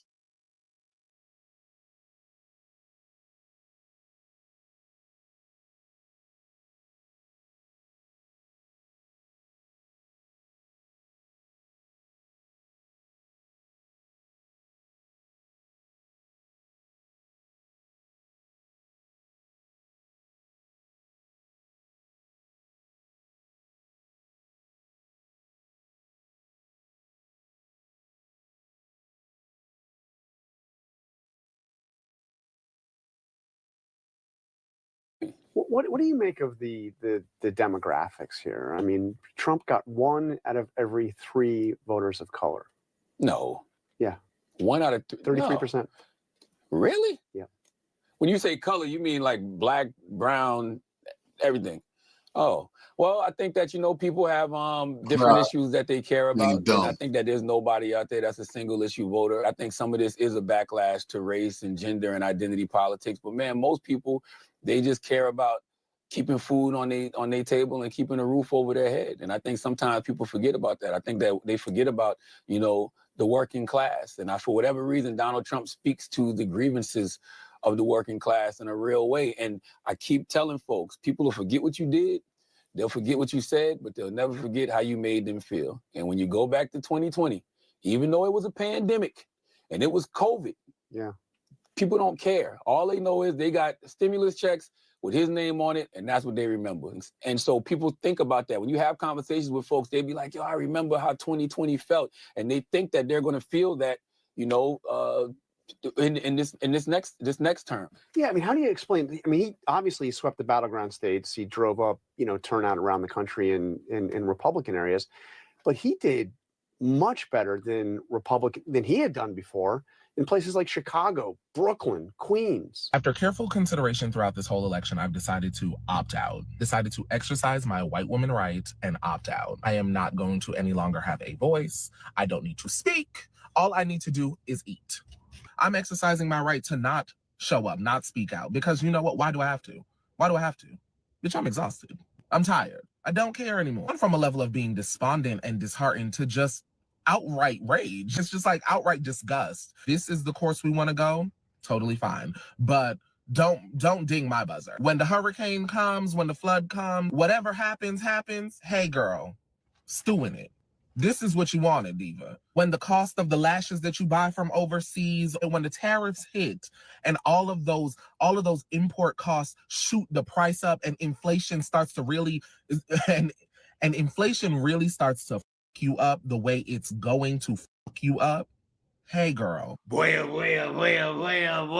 We got to talk about the Democrat Party minority coalition, the victimhood coalition falling apart following Kamala Harris losing to Trump, okay? Because you have the so-called minority coalition, the so-called people of color that are upset. They're upset with their other fellow people of color who decided to vote for Trump, okay? Trump has made the largest gains that we've ever seen a Republican make post-civil rights in an election with so-called minorities, because it turns out that what minorities care about the most, at least the ones that are actually working, okay, the reasonable ones, they actually care about illegal immigration. They care about the economy, okay? They care about our standing on the world stage. They care about crime. They care about the actual real core issue. They don't care about the far left Looney Tunes woke virtue signaling that the left essentially ran on, right? I mean, that was Kamala Harris's whole campaign, okay? Their policies were terrible. And Kamala Harris, as a so-called Black woman, was the biggest woke virtue signal of all time, right? That is what she represented. And that is why a whole lot of liberal Black women supported Kamala Harris, because they saw Kamala Harris as a representation of themselves, okay? Although I think that that's kind of weird, considering how it is questionable whether or not Kamala is actually Black, okay? But hey, you have a whole lot of Black people in this country that did drink that Kool-Aid that Kamala Harris is soul sister number one, okay? And these soul sisters are upset with the other so-called minorities for abandoning Kamala Harris, right? They're really upset. I mean, we've covered the videos in which you have some of these people calling for the Latinos to be mass deported because Latinos, particularly Latino men, decided to vote for Trump, right? A lot of them voted for Trump. So they're upset and they're mad, okay? And these liberal Black women are basically saying, well, listen, since you guys did not support our cause, their cause being Kamala Harris, okay, the Black woman, okay, who was running for president, since you didn't support a Black woman running for president, therefore we are opting out. We're opting out of all of the far left social movements that we are always asked to support and to get behind. We're not going to do it anymore because of the fact that you people did not support Kamala Harris for president. Take a look. Something I've really been sitting with as I look at the exit data is the way in which Black people are always asked to step up for every other people group. Like in this election, 86% of Black people voted for Kamala Harris, right? I can think back to 2020 when the Black Lives Matter movement was in full swing and we were being labeled as terrorists and thugs. They were lying on us and saying we were inciting violence. They were lying on us and saying that we were burning down cities. And we had to defend ourselves. No demographic was by and large, as a majority, coming to defend us. We had to talk about what Black Lives Matter meant while white people got to put BLM in their bio. When there was Asian discrimination happening as a result of COVID-19, people were coming in my comment section and be like, why aren't you talking about the discrimination against Asian folks? And I'm like, Black folks have to talk about Black Lives Matter. No one's talking about it for us. Why are not Asian creators talking about the discrimination that's happening against them? Why is that sitting at Black folks? But because we have to be the face of every single struggle. And so then we get to this particular election and the atrocities that are happening over in Palestine, and Black people were tasked with saying, we cannot vote for the Black candidate because of this. And then you had people turn around going, if you vote for that Black woman, then you are complicit, you are all these different things. And now I'm just sitting here being like, why was that on us? It is frustrating that saving Gaza was on the backs of Black folks. Saving democracy was on the backs of Black folks. Speaking out against Asian hate was on the backs of Black folks. Our own liberation is on our backs as well. So I've seen a lot of Black women say, take your rest. Black women anti-villainy is one of the best things to come from these election results. No more POC solidarity. It's about us and Black women only, thank you. If the building is burning down, get someone else to put out the fire. We are not your collective help, your advocates. We are not doing that. We advocate for us and for us only, because you have proven that you will not help us, so we will help ourselves. Black Women's Project 2025 is to rest radically, okay? Wild, feminine, primal, intuitive rest. We need to rest in our intuition. We need to rest, period. And no sex, because in order to honor your sensuality, men don't deserve to touch you, much more be inside of you. So none of that. I am all for the 4B movement. Like, go ahead. You know, if you do want to have a baby, that's your choice. And I'm for the babies. I'm a baby girl. Okay. Well, not baby. Well, that too. But I'm a pro baby girl. But whatever you want to do, it has to be your choice as long as you're safe. But do not have sex with these men. Get off the dating apps. Delete the Tinder. Delete the, get it deleted. It's low frequency anyway. Get rid of it. This is a question for Black women. Are any of you wrestling with the fact that you feel sort of apathetic about these election results? Like, I saw a video this woman posted, and she said that Black women are looking at these results and just being like, all right, bet. And that's exactly how I feel. Like, I look at these results and I'm like, okay, cool. Like, that's what you want to do. You. Cool. Of course, I'm horrified by the devastating effects that this reality is going to have on the lives of Black women, Black people, brown people, Asian people, women in general, people in general. Like in the 2016 election, I felt like I had a role to play with white Americans. I was like, I need to help change the minds of white Americans. And this time I'm like, you do you, I'm going to do me. I'm going to take a step back and I'm going to hang with the sanest people in the country, which is Black people. I think I have a colonoscopy that day. Colonoscopy, right? And then, King, you have to get a dog wash that day, right? Yeah, I think you're getting a dog wash that day. I have to get a pedicure.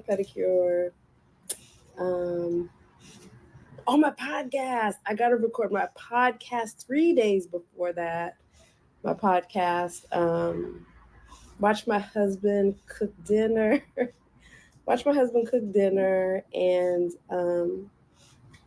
scroll the YouTube and pass by unimportant messages. So I don't think I can make it that day to the Women's March. 40 plus years of work I'm gonna take off for the next year or so. So here we are, day 4 post-election. And you guys are on here upset that we've decided to opt out. My question is why?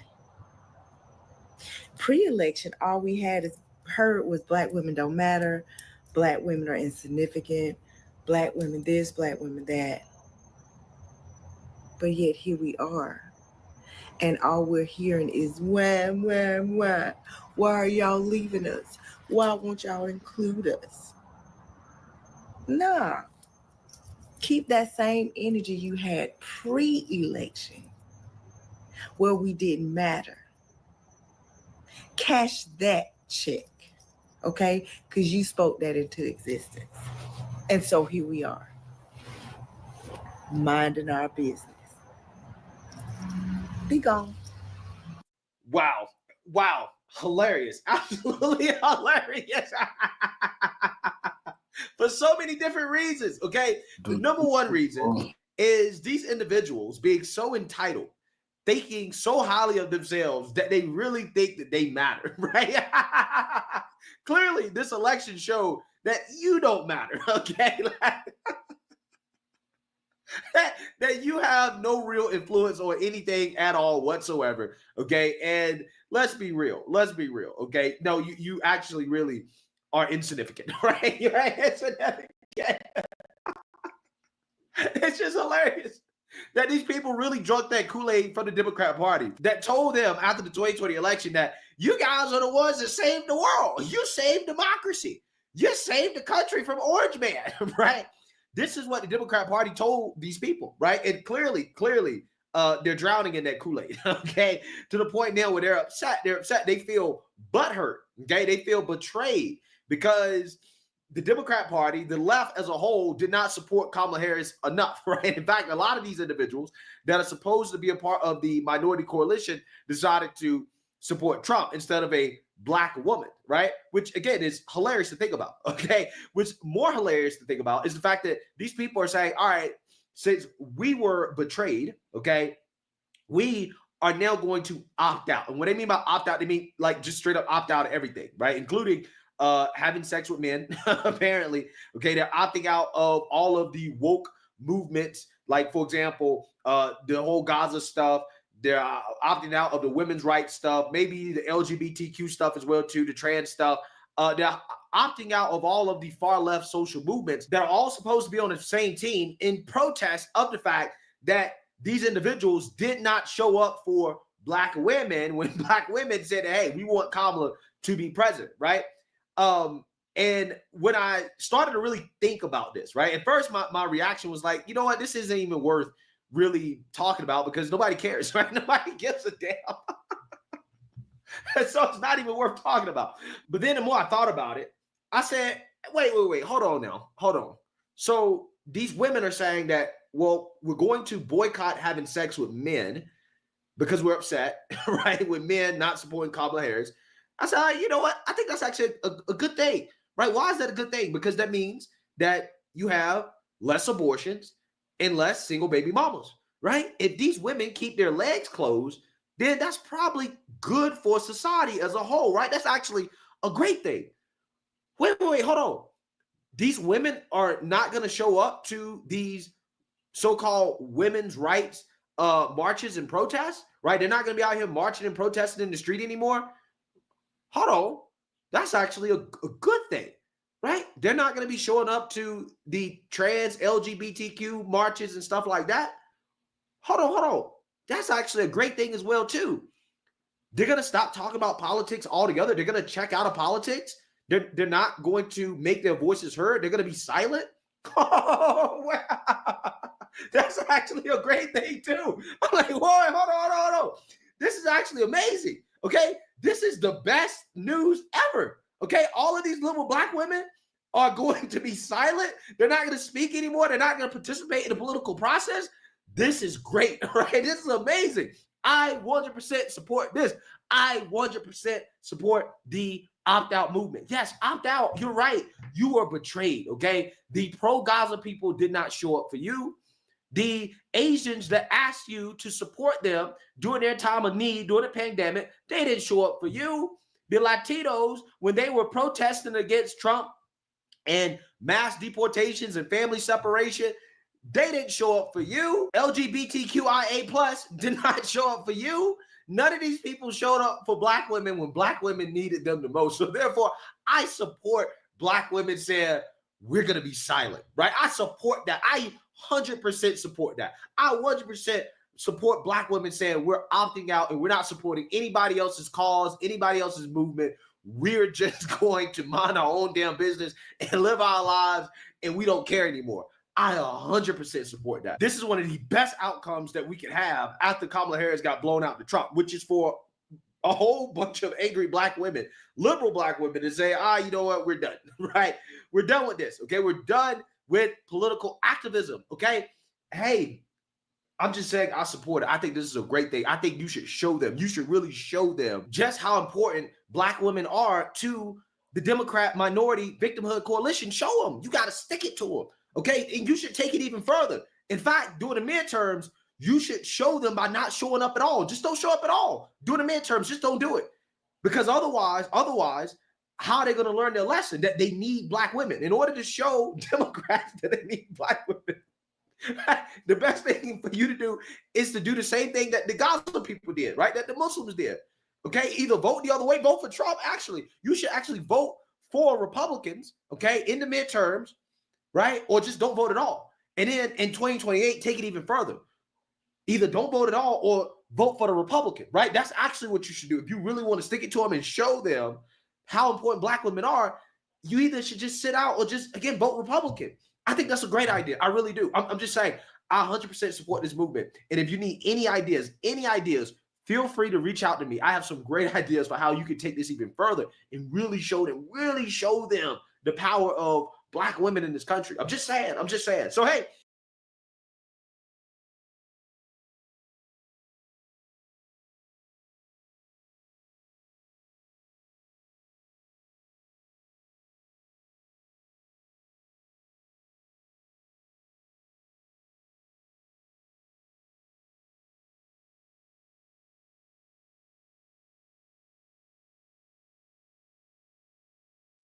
We have seen one estimate that says it would cost $88 billion to deport 1 million people a year. I don't know if that's accurate or not. Is that what American taxpayers should expect? What price do you put on national security? Is it worth it? Is there a way to carry out mass deportation without separating families? Of course there is. Families can be deported together. President-elect Trump's new cabinet is starting to take shape because overnight, while you were sleeping, he tapped Tom Homan to be his border czar. Trump saying, quote, there is nobody better at policing and controlling our borders. Likewise, Tom Homan will be in charge of all deportation of illegal aliens back to their country of origin. He worked with the president to come up with this job description. So let's hear from him. In his first interview after the major announcement, incoming border czar, Tom Homan. Tom, congratulations to you. It's bad for us. We lose you as a contributor. What went into the decision and the position? Well, look, I've been on this network 4 years complaining about what this administration did to this border. I've been yelling and screaming about it, telling them what they need to do to fix it. So when the president asked me, would you come back and fix it? Of course I have to. I'd be a hypocrite if I didn't. So look, I'm honored the president asked me to come back and help solve this national security crisis. So I'm looking forward to it. And look, I love Fox. I love the family there. But I think that the calling is clear. I got to go back and help because every morning I get up, every morning I'm pissed off about what this administration did to the most secure border in my lifetime. So I'm going to go back and do what I can to fix it. So Tom, let's talk about. Boy, oh boy, oh boy, oh boy, oh boy. We have some bad news for the left. We got some bad news for the left. Literal heads are about to explode over the fact that Trump has announced that he is going to appoint former ICE director Tom Homan as the incoming border czar. Okay, he's going to be in charge of securing the border and conducting the mass deportation operations that the Trump administration promised that has to happen. Okay, the illegals, you might as well start packing your bags. Start packing your bags because you are going to get deported, right? And there's no better man for the job than Tom Homan. President-elect Trump announced Tom Homan, the former acting director of Immigration and Customs Enforcement, who backed his zero tolerance policy, will be his administration's border czar. In a post on Truth Social, Trump wrote that Homan's areas of control will include the southern and northern borders, all maritime and aviation security. Trump added border czar Homan will be in charge of the deportation of illegal immigrants. Homan touts hardline immigration views and previously vowed to run the biggest deportation force this country has ever seen. So Zanny, obviously this is going to be a big part of what Donald Trump likely does at the beginning of his administration. He promised mass deportations, historic deportations. The American people heard it every day for about 1.5 years and voted for him. So this is going to be one of the first things. And I would guess one of the great challenges would be politically for this possible director to avoid the sort of chaos we saw at the beginning of his first term, where those first 3-4 days were just pictures of airports and other places just absolutely jammed with people, with protests, with chaos. I'm telling you guys, okay? Because if you don't understand who Tom Homan is, let me remind you really quickly, because this guy is a progressive's worst nightmare, okay? He has had run-ins with AOC and the progressives over the years when it comes to his no-nonsense, zero-tolerance border policy in which he does not give one F about the emotional arguments made by the left that help facilitate illegal immigration into the United States. And again, I want to play this clip of Tom Homan so that you guys can get a better understanding of this guy and who he is, because we should be excited, right? We should be excited that Trump picked this man for the job. Take a look. You were saying that I wish somebody in Democratic leadership would say that out loud. Look, You want to know why there's 50,000 people in detention? You want to know why we have 1 million illegal entries in the United States? You want to know why we have these issues? Because you have failed to secure the border. You have failed to work with this president to close the 3 loopholes we've asked for 2 years to close.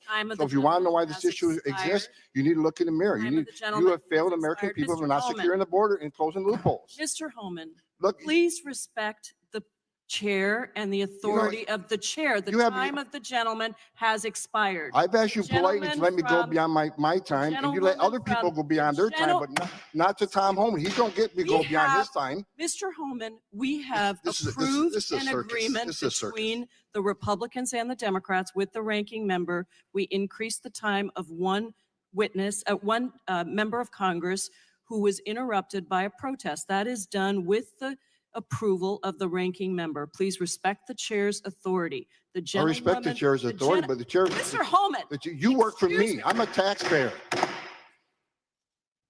I'm a taxpayer. You work for me.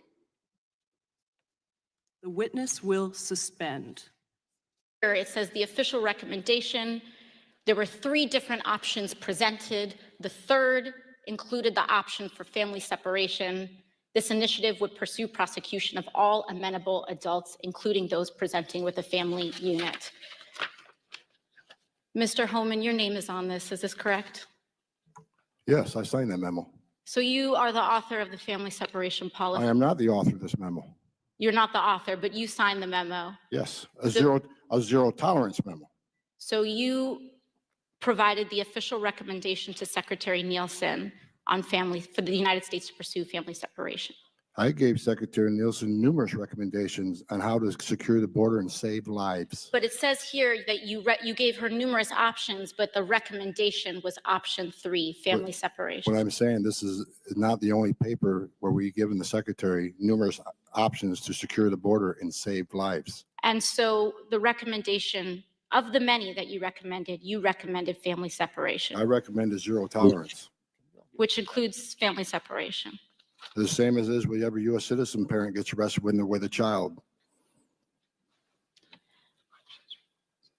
Zero tolerance was interpreted as the policy that separated children from their If I get arrested for DUI and I have a young child in the car, I'm going to be separated. When I was a police officer in New York and I arrested a father for domestic violence, I separated that father from his Mr. Homan, family. with all due respect, legal asylees are not charged with any crime. When you're into the country illegally, it's violation 8 United States Code 1325. Seeking asylum is legal. If you want to seek asylum, you go through the port of entry, do it the legal way. The Attorney General of the United States has made that clear. Okay. Talk about this now. Alexandria Ocasio-Cortez was out stumping for Bernie Sanders in Iowa. Let's take a listen to what she had to say on Saturday. Organizing is about tipping people off if you start to see that ICE and CBP are in communities to try to keep people safe. I'm here because Senator Sanders has actually committed to breaking up ICE and CBP. Tom, your thoughts on that statement? It's ridiculous. It's an extremely stupid statement made by somebody I never consider real smart anyways. But here's the elected lawmaker. She's a congresswoman standing on a stage telling people how to obstruct ICE, tipping off people that ICE is looking for. And she needs to realize 9 out of 10 of everybody ICE arrested last year was a convicted criminal or pending criminal charges. Let me talk about a few. Last year, 137,000 criminals, 2,000 were murders, 12,000 sex offenses, 45,000 assaults, 62,000 drug offenses, 10,000 weapons offenses. And she wants the community to tip these people off. The ICE is in their neighborhood operating. ICE's job is already extremely dangerous. Now she's making it more dangerous. And she's one of these Democrats keep saying, no one's above the law. The president is above the law. We need to impeach the president because he's not above the law. But apparently illegal aliens are above the law because ICE isn't allowed to arrest them. It's a ridiculous statement. Tom Homan, It's thanks a so much. dangerous statement. Yeah, Tom, thanks for joining us. We appreciate it. I got a message.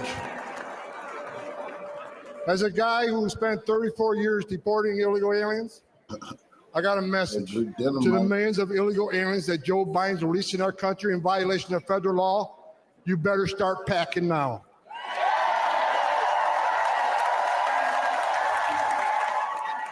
You're damn right. Because you're going home. I got another message. Another message to the criminal cartels in Mexico. You smuggle enough fentanyl across this country to kill 148,000 young Americans. You have killed more Americans than every terrorist organization in the world combined. That's a fact. And that's when President Trump gets back in office. He's going to designate you a terrorist organization, and he's going to wipe you off the face of the earth. Good. You're done. Good. You're done. Good. We're destroying part of our community. Shit our community out far too long. Yeah, goosebumps, okay? Because I know that President Trump just hired a guy who is dead serious about doing the job that has to be done at the border to protect this country. I know that for a fact. I'm not even worried, okay? It's picks like this that help me sleep better at night, knowing that, okay, we have the adults back in charge, right? Okay, Kamala Harris was the border czar before, okay? And Trump has already massively upgraded that position, okay? Already massively upgraded.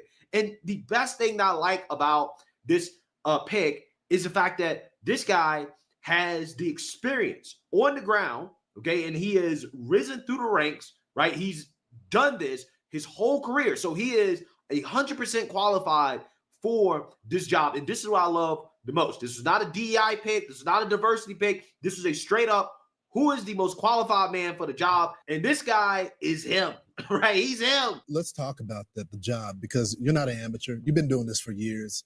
You're a big cop. Also, you worked the border before, went over to ICE. You've done it all.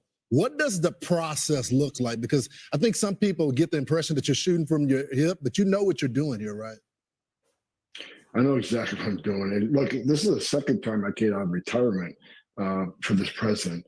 And because it matters. And look, I was a border patrol agent. I wore that uniform, and I'm proud that I wore that uniform. So, and I was an ICE agent. I was the first ICE director that actually came up through the ranks.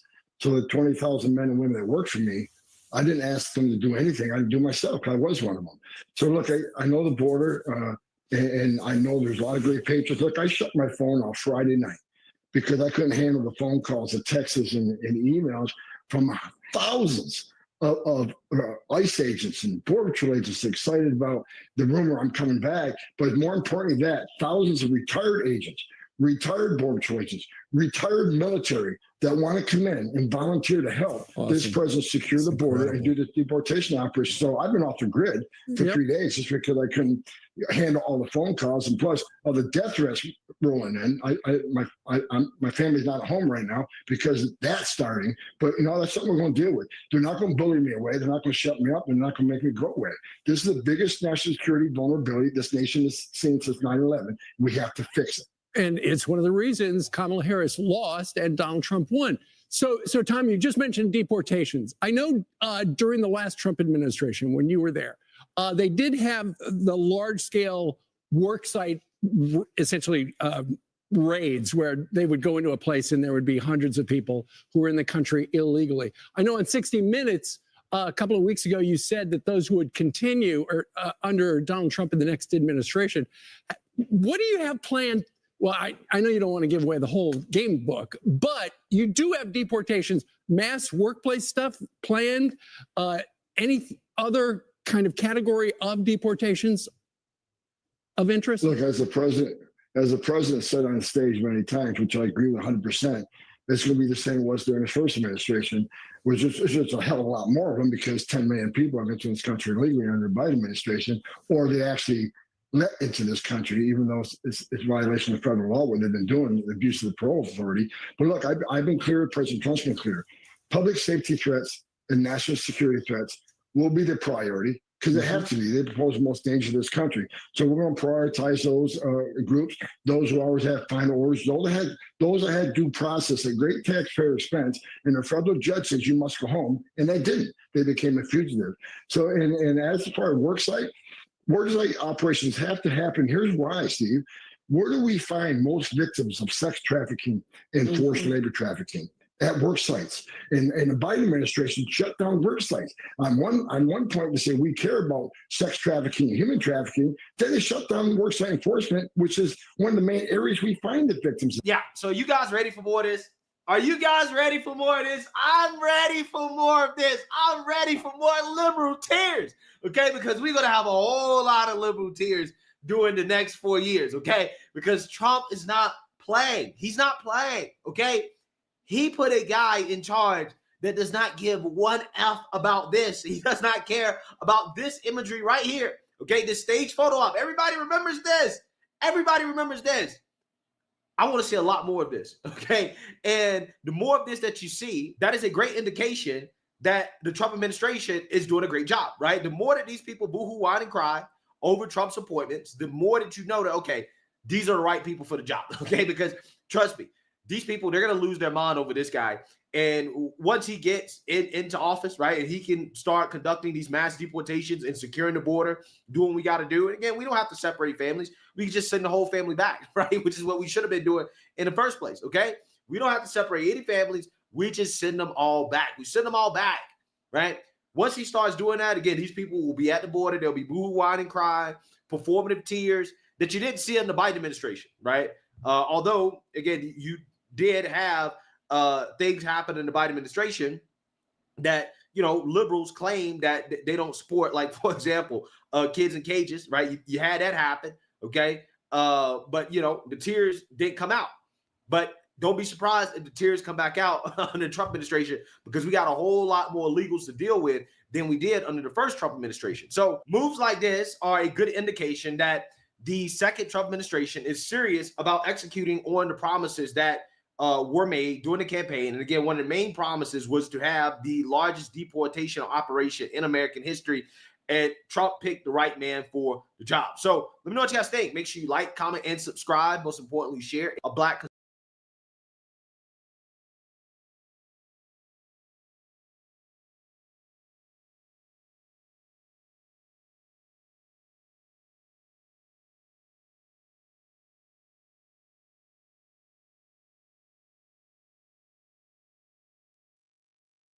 Everybody come see us on tour. We'll be in Columbus, Dayton, Cleveland, Cincinnati, Lexington, Kentucky, Burbank, California, and Honolulu. Go to jimmydore.com for a link for tickets. So here's what they're really afraid of. They're really afraid of RFK getting control of some of the government, especially that has to do with our health. And here he is talking to Tucker about what he's supposed to do in the Trump administration. Let's listen to it. Wait. Okay. The fuck is that picture? Is that Tucker in a tennis sweater over his head?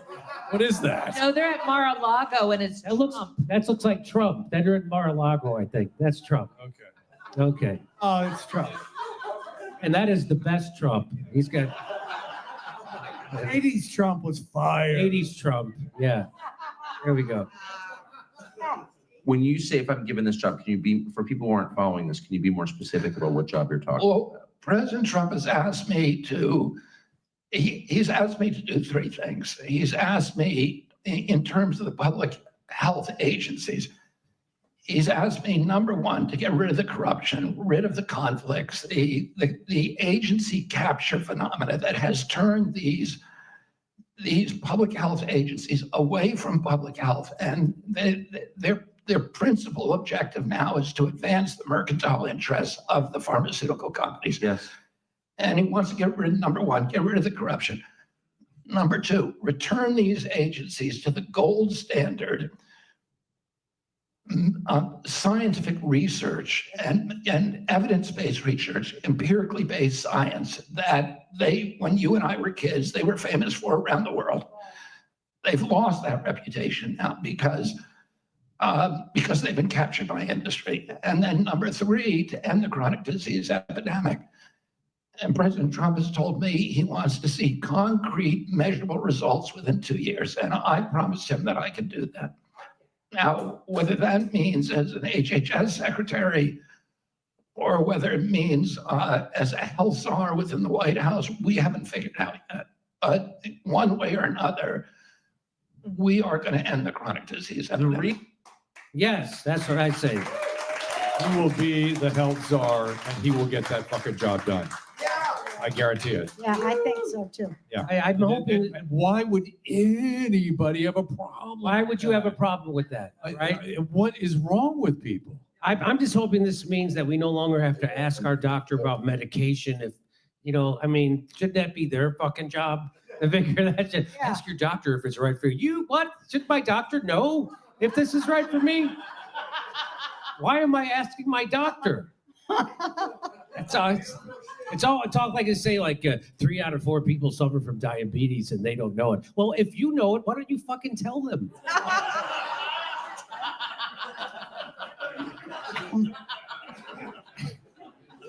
So here's what he says. The FDA's war on public health is about to end.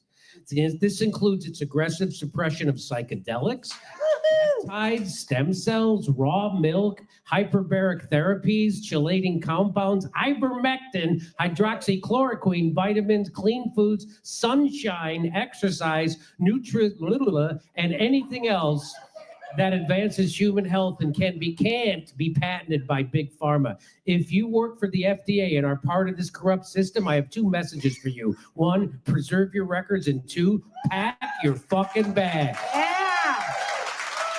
Awesome. It's just truth, right? He knows how to do this too. He's an expert. He's done this, yeah. No, not just this. He's an taken expert. on regulatory agencies before and won. Yeah, one. Destroyed. Yeah. This will happen. This is the reason why the Hudson River's cleaned up. Correct. That was a shit show, and now it's one of the cleanest bodies of water in the country. Yeah. It's him. It's him. This is the first time I've ever had a friend who is a personal friend of a presidential candidate, and this person has no reason to lie to me. And they're like, he's the nicest guy. He's the most real dude. I've been working with him. And like closely. he's the guy you see talking that's the real guy. Yeah, 100%. I interviewed him and I was like entranced with him because, you know, I didn't know what to expect, but man, he was on it. I tried to throw him with like, Project Monarch, and he knew all the conspiracy shit. He knew all of it. Did you send him nudes afterwards? Huh? Because that's what female interviewers do. Oh, They that send them one nudes. lady. Yeah. Yeah. But I told my son, I go, I almost had a sex urge. I did. That's Hey, all Roseanne gone. horny again.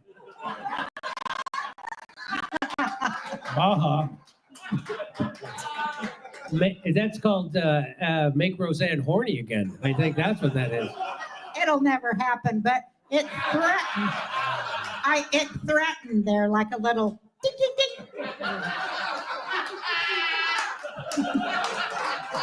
Well, by the way, back to this story.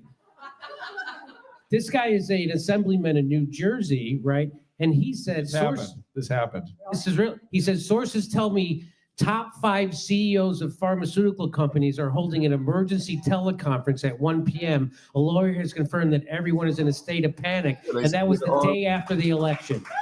And you know what? They were all on Xanax. They know they're getting pushed. They know what they're doing those. I think they have, actually, I think they have a pill for that. Isn't it great to think that They're scared? Yes. Yes, it is great. It is a great feeling. Well, you know, just today, Kansas came out and they're suing Pfizer. Well, yeah, Kansas is suing Pfizer. Yeah. So let's say. We've had enough of their shit. Oh, and by right? the way, Well, the misogynist tapped a woman, amazingly, for chief of staff. So you're telling me Trump is hiring a female to be. So all his supporters must be pissed. Oh, because they're misogynists, right? That's what a misogynist he is. He wants to be the first one to fire a head chief of staff as a female. Right. Yeah. That has to be what that is. By the way, he also hired the first female head of the CIA, who used to be a torturer, but you got to break some eggs to make an omelet. And she shattered that glass ceiling, and then she picked up one of those shards of glass and started torturing someone. All I'm saying is he's pro women. That's all I'm saying. I like that he's bringing people from the outside. We need more of that RFK Jr. Because, you know, you're like, oh, I'm going to get rid of the swamp people. But if you're in a swamp, you're only surrounded by swamp people. And you take out one swamp person, another swamp person just pokes their head up. So It's very interesting. There's this thing I would love if everyone, I'm not going to talk long, but it's called the SPARS pandemic simulation. And you guys should study that because it's basically role playing a lot of stuff. And one thing it talks about is everyone gets so crazy, they throw somebody under the bus, which they allude to as Fauci. But then what's going to happen, they say, is that the pharmaceutical companies are going to start a giant fund. And everyone's going to sue them. They're going to drain the fund. And then according to this simulation, the U.S. government fills the fund up again. So watch for that. Because, this thing's gotten everything right so far. So it's something to check out. What simulation? It's called the SPARS pandemic simulation. Okay, we'll thank you very much for pointing that out. Fucking maniac who's making shit up. All right, here we go. Hey, look for the julep configuration.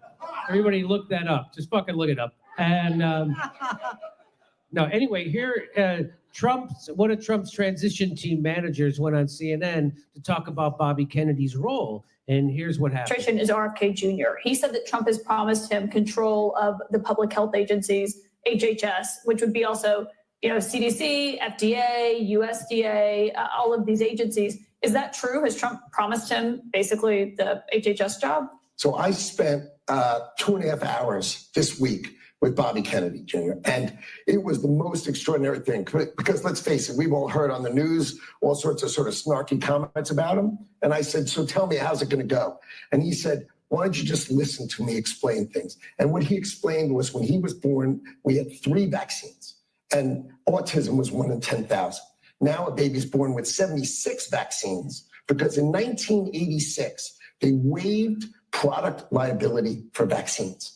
And here's the best one. They started paying the people at the NIH, right? They pay them a piece of the money for the vaccine companies. Wait a minute, let me finish. And so all of these vaccines came out without product liability. So what happened now? Autism is 1 in 34. Okay, Amazing. neither of us are doctors. Vaccines are safe. RFK, Okay, neither of us are doctors, but I can say vaccines are safe because I'm a newly hired anchor on CNN. What the fuck? What is that? Neither of us are doctors, but guess what? I'm going to pretend like I am and just say that. And go ahead, Dr. Drew. You're a doctor, aren't you? I am. And unfortunately, not like Dr. Dre doctor. You're like a real doctor. Go fuck yourself. Is it Trey? Wait, it Trey? So he's not representing the real core issue. The way RFK says it, I think it's exactly correct, which is he just thinks vaccines should go through the same process of review as any other medication. So they don't have placebo double-blind studies, right? The standards are totally different than for all the other things I'm allowed to advise you to put in your body. There's nothing. Right. Completely different standard. Yes. Just bring it up. Babies. For vaccines, let's bring it up to the standard. So they don't do that because they say it would be unethical to do that, correct? No, unethical was the old thing. Then I used to hear, well, vaccines are lost leaders. They would never be able to make vaccines. It'd be too expensive, and they don't make any profit on them anyway. This is what I was. Yeah. So what I say, I remember when I'm like, well, if I get myocarditis, I'm going to sue, and they go, you can't sue, because they passed a law saying if you get injured by a vaccine, you can't sue. And I'm like, well, why would they pass a law like that? And they said, because it's safe. Well, why would they need liability shield from lawsuits if they were all fucking safe? They wouldn't have to worry about lawsuits. Why would they be so worried about lawsuits or unforeseen consequences if they'd studied it properly? That's right. And they haven't, is what you're, no, they haven't. No. Okay. That's like them saying we should make a law to make it illegal to have voter registration. What are you, racist? Just because they have them in India and every Latin American country in Africa, everywhere else in the world, in fact, except here, that doesn't mean you're not racist, right? Come on. I hate everybody. Everybody come see us on tour. We'll be in Columbus, Dayton, Cleveland, Cincinnati, Lexington, Kentucky, Burbank, California, and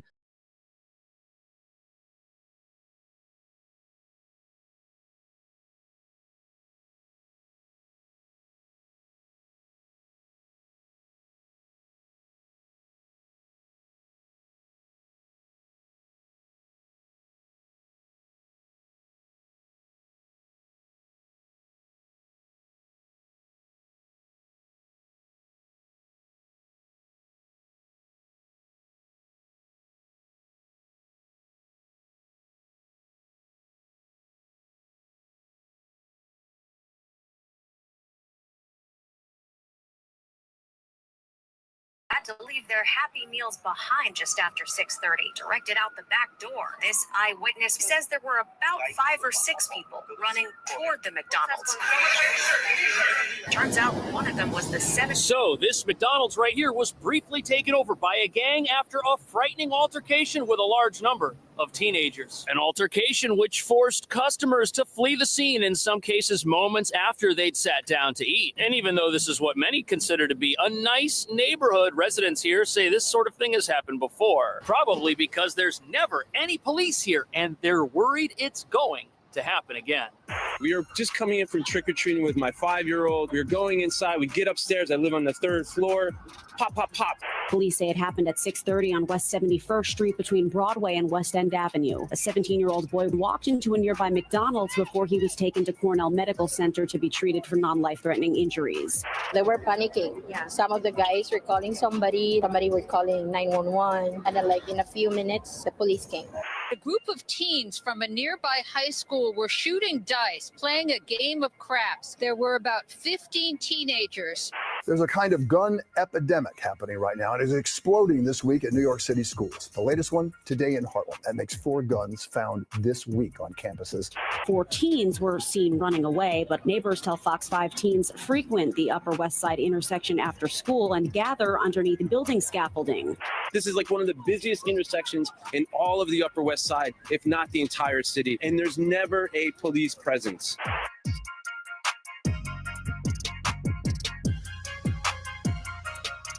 So gang violence is slowly working its way into some of the nicest neighborhoods in New York. But what nobody's talking about is that this isn't supposed to happen anywhere here because we've got some of the strictest weapon laws in the entire country. Yet lately there seem to be incidents involving them everywhere for reasons our leaders don't seem to want to look into. Which is surprising because rising gang violence has been a growing problem on our streets for the better half of the year. With moped robbery crews causing chaos all over town, stealing phones, wallets, jewelry. Plus we've got gangs roaming Central Park and Times Square targeting tourists, which they wouldn't be able to do if they weren't armed with illegal weapons, which seems to be the main ingredient behind the rising levels of lawlessness infesting pretty much every area of town. And no community is immune from this, as weapons are even entering our schools inside kids' backpacks. Not to mention, they're also finding their way into asylum seeker shelters when gangs smuggle them in covered by what look like DoorDash delivery bags, revealing that criminals, no matter who they are or where they're from, don't seem to have any issue forming gangs,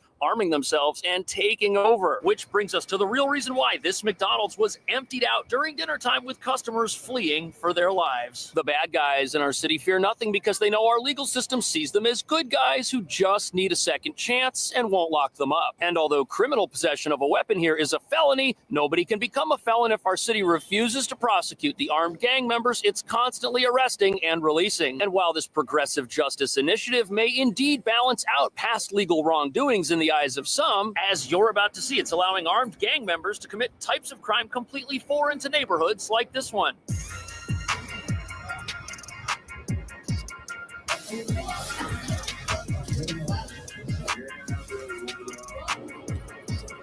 So this here is the McDonald's where all of this happened. And to be honest with you, this is like the last place where you'd expect this kind of thing to go down. We're in the Upper West Side on Broadway and Amsterdam. We're steps from the Museum of Natural History. There's a whole bunch of cafes over here, other restaurants, and there's a lot of high-end apartments. It's like a neighborhood for rich people, to be honest with you. And although residents say this kind of thing isn't supposed to be the new normal here, it is. A group of teens from a nearby high school were shooting dice, playing a game of craps.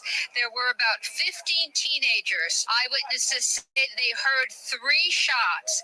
A 17-year-old. So here you have an event that's extremely frightening. And although it ended inside the McDonald's here with all of the customers having to be evacuated, it actually started right around the corner, underneath some of the scaffolding on this beautiful block with expensive apartments on both sides of the street. Probably in this area where you have a business that's been closed for quite some time. And apparently the group that was here was around 15 teenagers, and they were approached by 4 assailants, and after those assailants decided to make their move, the entire group scattered. Reports indicate some members of the group attempted to enter some of the nearby apartment buildings, but were stopped by doormen, which is why they eventually ended up inside this McDonald's here trying to get help. And what's crazy is both sides of the block are blanketed with security cameras. There's footage of what happened here. But in spite of that, police have made 0 arrests, and they recovered evidence indicating these criminals used their weapon about 4 times. And it's incredibly frightening to think that whoever started this attack is still out there on the loose and is possibly still armed. But what's even more frightening are the events that transpired inside this McDonald's after the group went inside. A Halloween night treat at McDonald's was cut short tonight. Families in their costumes had to leave their Happy Meals behind just after 6:30. Directed out the back door. He says there were about 5 or 6 people running toward the McDonald's. His friends took off their shirts to make a tourniquet for his. That's really crazy. Apparently, this place was packed because it was dinner time and customers had to be evacuated. Some of them were little kids. People left their food on the tables, Happy Meals, and just walked away. You're not. But if you ask neighbors who live around here and know this area well, they'll tell you that there typically aren't enough police here at all for the large crowds that seem to gather here all the time. Loitering here is common. You've got people that spend quite a bit of time here all the time. Plus, you've got a number of affordable eateries around here that cater to a younger crowd. And there also seem to be a large number of delivery bikes that are perpetually parked here. And they will tell you that this neighborhood has been about this close away from some sort of crazy incident for a long time now, and they want something done about it. Basically, what you have here are the makings of an environment that lends itself to chaos. Yet steps have not been taken from a public safety standpoint to ensure that doesn't happen. Which is pretty crazy because usually when a neighborhood gets neglected from a safety standpoint, it's usually a neighborhood in Brooklyn or in Queens, not typically Manhattan, much less the Upper West Side. Neighbors tell Fox 5 teens frequent the Upper West Side intersection after school and gather underneath building scaffolding. They're calling for more security in the area to keep other school children safe. But so far, they say, those calls have gone unanswered. This is like one of the busiest intersections in all of the. So I just talked to one of the local business owners around here, and he told me that this area right here under this scaffolding is where this gang of teenagers is always hanging out. He says that they're here from 9 in the morning until like 6 p.m. in the evening some days, school days. And they're always hanging out over here doing stuff, which is right across the street from the McDonald's. And apparently the building always complains about their presence over here at the abandoned storefront. But what happens is the police show up, tell people to move on, and they do, but then they come back. And the resident on the news is right. This is one of the busiest intersections in town for sure. You have a number of high traffic businesses over here. Plus you've got a major subway station. And this is the kind of place that you'd think would have a greater security presence in general, just because of how busy it normally is. And apparently what you have here is a situation where there has been criminal activity that has manifested itself and existed out in the open. And after complaints, it's still there. And the consequence of allowing that is that eventually it escalates and we have a situation in a part of town like this that nobody really thought was coming. But to be honest with you, escalation is the natural progression of any type of criminal activity. Look at this with the moped gangs. We've got them riding around stealing all kinds of stuff from people, and the amounts of money that they're taking and the types of crimes that they're committing just keep going up and up. It started with simple snatch and grabs on sidewalks where the moped riders would ride by and take something from someone, and then they started parking their mopeds outside expensive restaurants and walking into the restaurants with weapons and telling people to take their jewelry and their phones and just dump them into a pillowcase, and then they escaped. And the recent incident that took place in this McDonald's, that was the result of teenage gang activity, which is the logical escalation from adult gang activity. And what's worse is that we've got warning signs flashing all around us in many of our schools that this sort of thing is only going to get worse.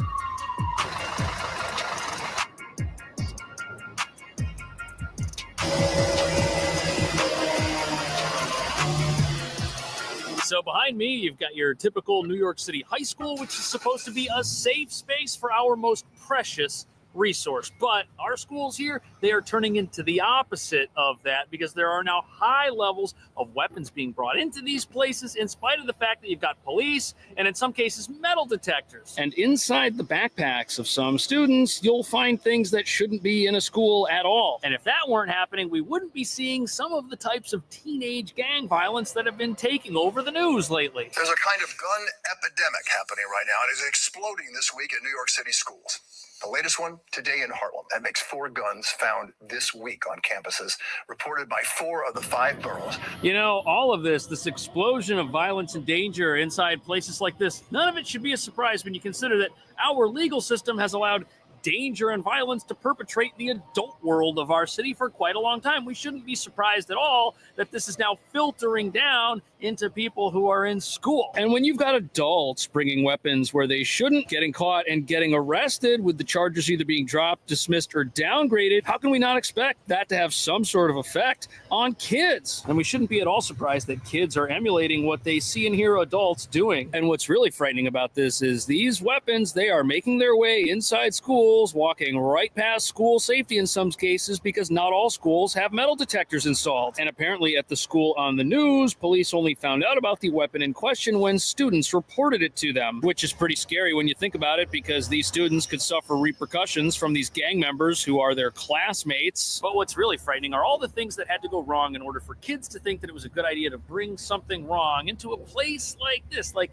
how does that thought enter their head that they think that they should just put this in their book bag with the other stuff that they're supposed to bring, like their lunch? What is their home environment like where they thought this was a good idea when they were getting ready in the morning? And what are they expecting to happen to them after they leave their school? Are they even in a safe environment? If you've got people who are being threatened when they're at school with something that could happen to them afterwards, it would make sense why this kind of thing is happening, unfortunately. And then the other question is, with the strict laws that we have here in the city regarding ownership of these types of items, how does a kid even get their hands on one? The safety measure comes after police say a school safety agent discovered a gun on a 17-year-old and 15-year-old student around lunchtime yesterday. It's definitely concerning. At the Percy. So if inside of a place like this that's supposed to help kids, we've got stuff like this going on, no one is going to benefit from being inside here. It's not going to educate people. It's not going to help them get ready for life on their own in society. And although we don't necessarily know where each and every single weapon that gets brought to a place like this comes from, when we see high levels of gang activity taking place outside of our schools, it should only make sense that that activity makes its way inside of them at some point. An extremely frightening proposition in a city that's already got a problem dealing with crime it can't seem to handle. But this will give us some insight on why weapons are so prevalent. Look at this. Weapon-related convictions are way down. And this is not a new phenomenon at all. It's been happening since 2021. That year, the NYPD arrested 4,400 people on weapons-related charges, yet 1,200 of those people either had their cases dropped or dismissed, or the charges downgraded, which is pretty crazy, because if you get caught with something you're not supposed to have, that's a 3.5-year minimum prison sentence. You're going away, and it's a felony, but not if it gets dropped or downgraded. If it doesn't exist anymore, you're not going to suffer any consequences for what you did. And when this is how things function, the criminal underworld doesn't get the message that they need to stop at all what they're doing. Instead, they just keep on doing it because they keep on getting away with it. And look at this. Everything is down. Felony cases resulting in convictions, that happens less often than it used to. Even misdemeanor cases resulting in convictions. And look at the number of felony cases that were just straight up dropped. Oh, no, we're not going to go after that person for the felony thing that they did, which could be weapon possession. Here's another biggie. Look at the number of misdemeanors that resulted in a jail sentence. Look at that. Way down. Now, I understand that we live in a city where we have realized that maybe locking people up for nonviolent offenses could have some harms attached to it, but if nobody gets in trouble for doing anything, how can we not expect all types of crime not to do this? Now is the time to ratchet up our efforts to make sure this doesn't go forward into the school year. Robert Boyes is a retired NYPD chief of detectives who says the police department school safety division is critical. A lot of that is done through talking with students who have fears, and also social media. He says more resources are needed, like scanning. So here we have a retired police officer who says that there needs to be more policing, more school safety-related initiatives in places like this, even though many parents who are very progressive don't want their kids in a place that's full of metal detectors and armed officers. Sometimes to keep people safe, that's what you got to do. And right now, our schools are very unsafe. And if our schools are so unsafe that we have to turn them into minimum security prisons in order to get them to function properly, Hopefully, perhaps that brings up a healthy conversation about what these places are actually trying to accomplish in the first place, and how exactly they're going to go about accomplishing it in an environment that is now overrun with gang activity and where people have very dangerous things inside their personal belongings. But this brings us to one of the reasons this type of violence is out of control in the first place. Apparently, weapon-related incidents here used to be a lot lower when the NYPD used plainclothes teams of officers to go after criminals and surprise them and catch them. But those teams have all been disbanded in the name of reducing over-policing in various communities throughout our city. And the reason our schools are now turning out like this is because we've got a bad combination of a few very volatile ingredients. Not only have we decided that we're not going to prosecute the crime that we do encounter in this city, well, the police who go out and arrest criminals, we've decided that we're going to decrease the number of tools that they have to work with. So we're putting people in danger, we're not prosecuting crime, and we're not prosecuting people who do things that deserve a 3-year minimum sentence. What do we honestly expect to happen? And what do we expect kids to do when they see adults getting away with all of this stuff? Is that the problem that we've got in the city? Would cracking down on offenses like misdemeanors and felonies send a signal to our criminal underworld and anybody who wants to emulate these people and try to be like them that crime is not the way to go in this part of the country? What do you think about that? Thank you so much for watching. I'll see you in the next video.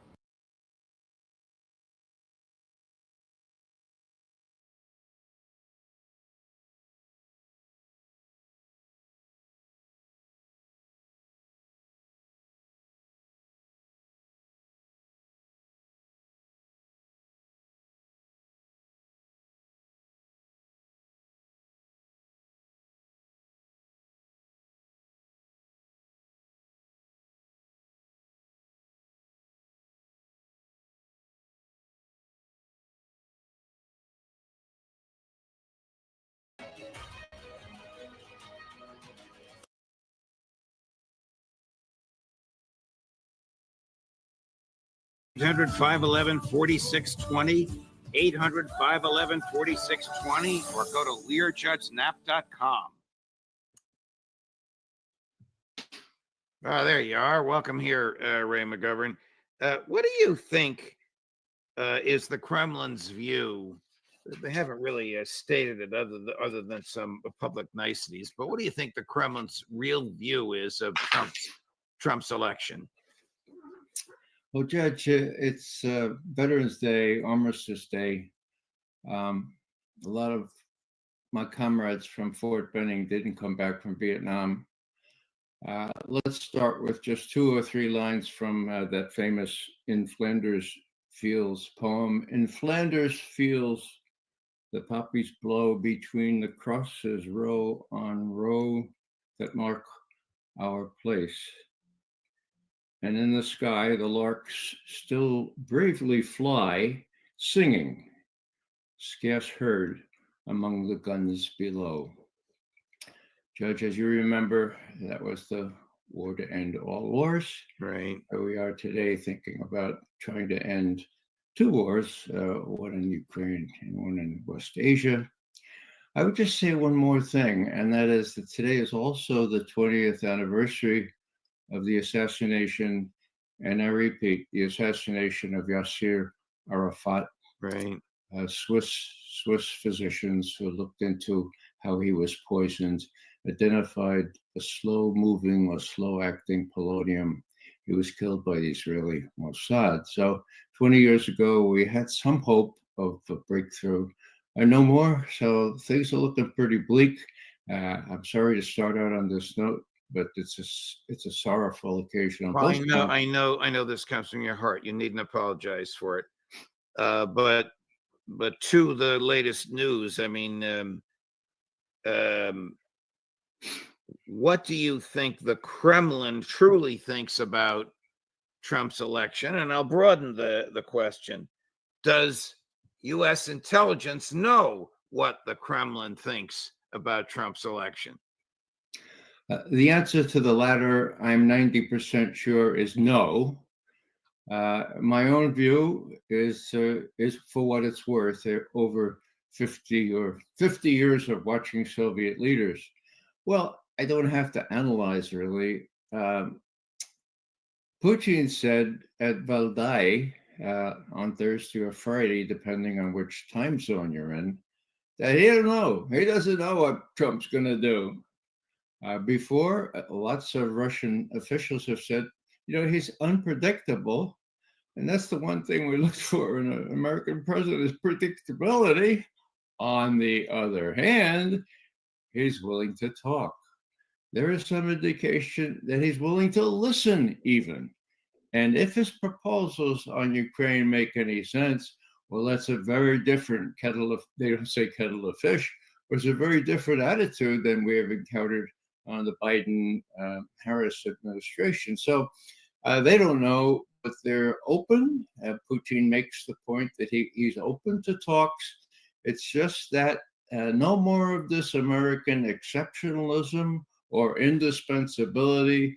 The lay of the land has changed, and his speech at Valdai, which we can get into later, makes that very, very simple. Look, the world has changed. We're riding high. We have Valdai and the majority of the world's population behind us. At this time, you really have to listen to us and not go back to what you think you can do because you are indispensable or exceptional. One of the reasons they have the majority of the world's population behind them is because of the United States believing it's indispensable and manifesting that indispensability by, I'm going to use Trump's phrase, the forever wars.